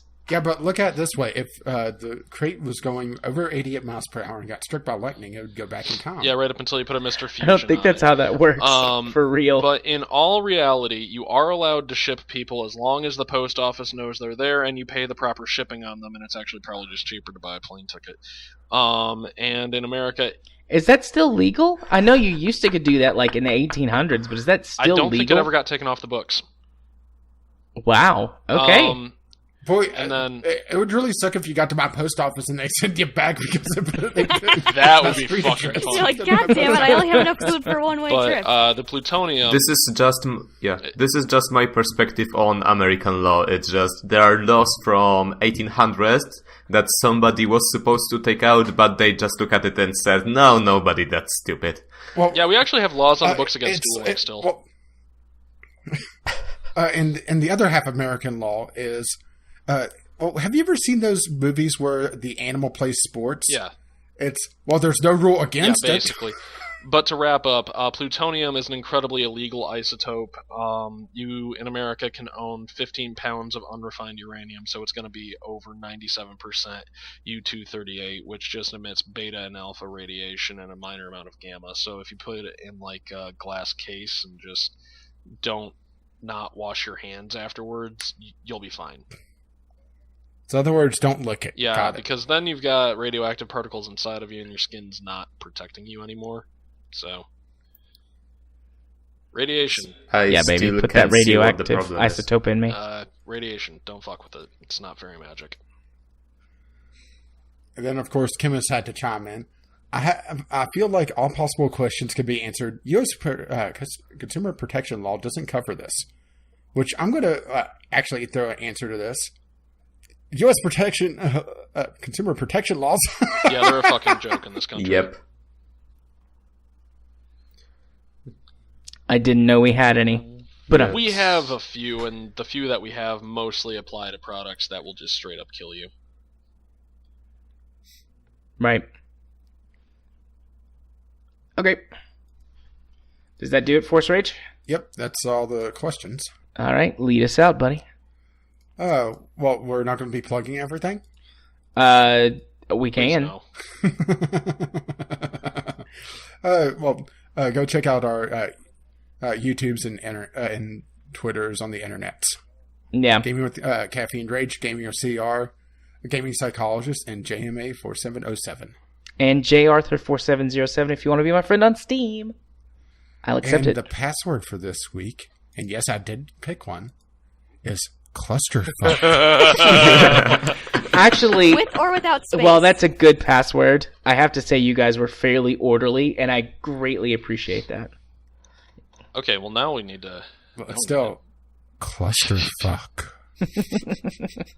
Is that with the space in the middle, or one word? Is it cluster truck? Yes. No, it's an emoji. Oh. All right then. It has to be 2 clocks. Otherwise it doesn't count. Oh, that's a pre-recording reference right there. Tits. I guess it's on the Skype recording. Yeah, when Melz was completely silent. Nah, that's okay. Meh. Oh, this episode is going to be so much fun for you to edit. 5 Yep. audio. Anyway, a big thank you for the Internet Archive for unknowingly supporting this absolute train wreck, even though I have started using the Podbean link to get us some downloads over there, which we're averaging 30 to 40 per episode, which is not bad. Bad at all. On Podbean so far? Yeah, Nice. yeah. Podbean, since I've started using those episodes. I've just switched to if you were- Podbean when you mention it. In Podcast Addict, you can just edit the Yeah, URL. the RSS feed is not perfect yet. I've double posted one episode just because did something weird when I tried to post it. Yeah, I've seen that. I'm still working on perfecting it. It's going to take me some time because I'm learning a brand new website, and some of the formatting I used on our old website doesn't work on the new one. So, I'm also rewriting some stuff.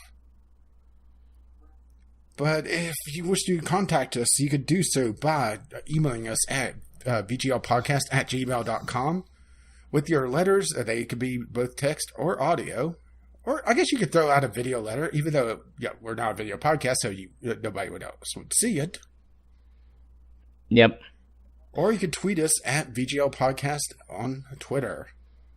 If you wish to pay for this nonsense, or at least help pay for it, you could throw some money at our Patreon, patreon.com/VGL Podcast. Our website for at least the next week is videogamelogicpodcast.blogspot.com. But we are also on iTunes and Google Play, which those should update to the new RSS feed, I think. I think so too. If they don't and we have to swap it out, we'll make some announcements and do everything we can to get the word out on that. Our intro and outro music is on the ground, and you can find that on Incompetech.com by Kevin McLeod. And as his lovely music starts to roll across our voices, bye-bye now. See ya. Bye. Time for me to get some sleep. So, about politics. Bye-bye now. See ya. See ya. Bye. Bye.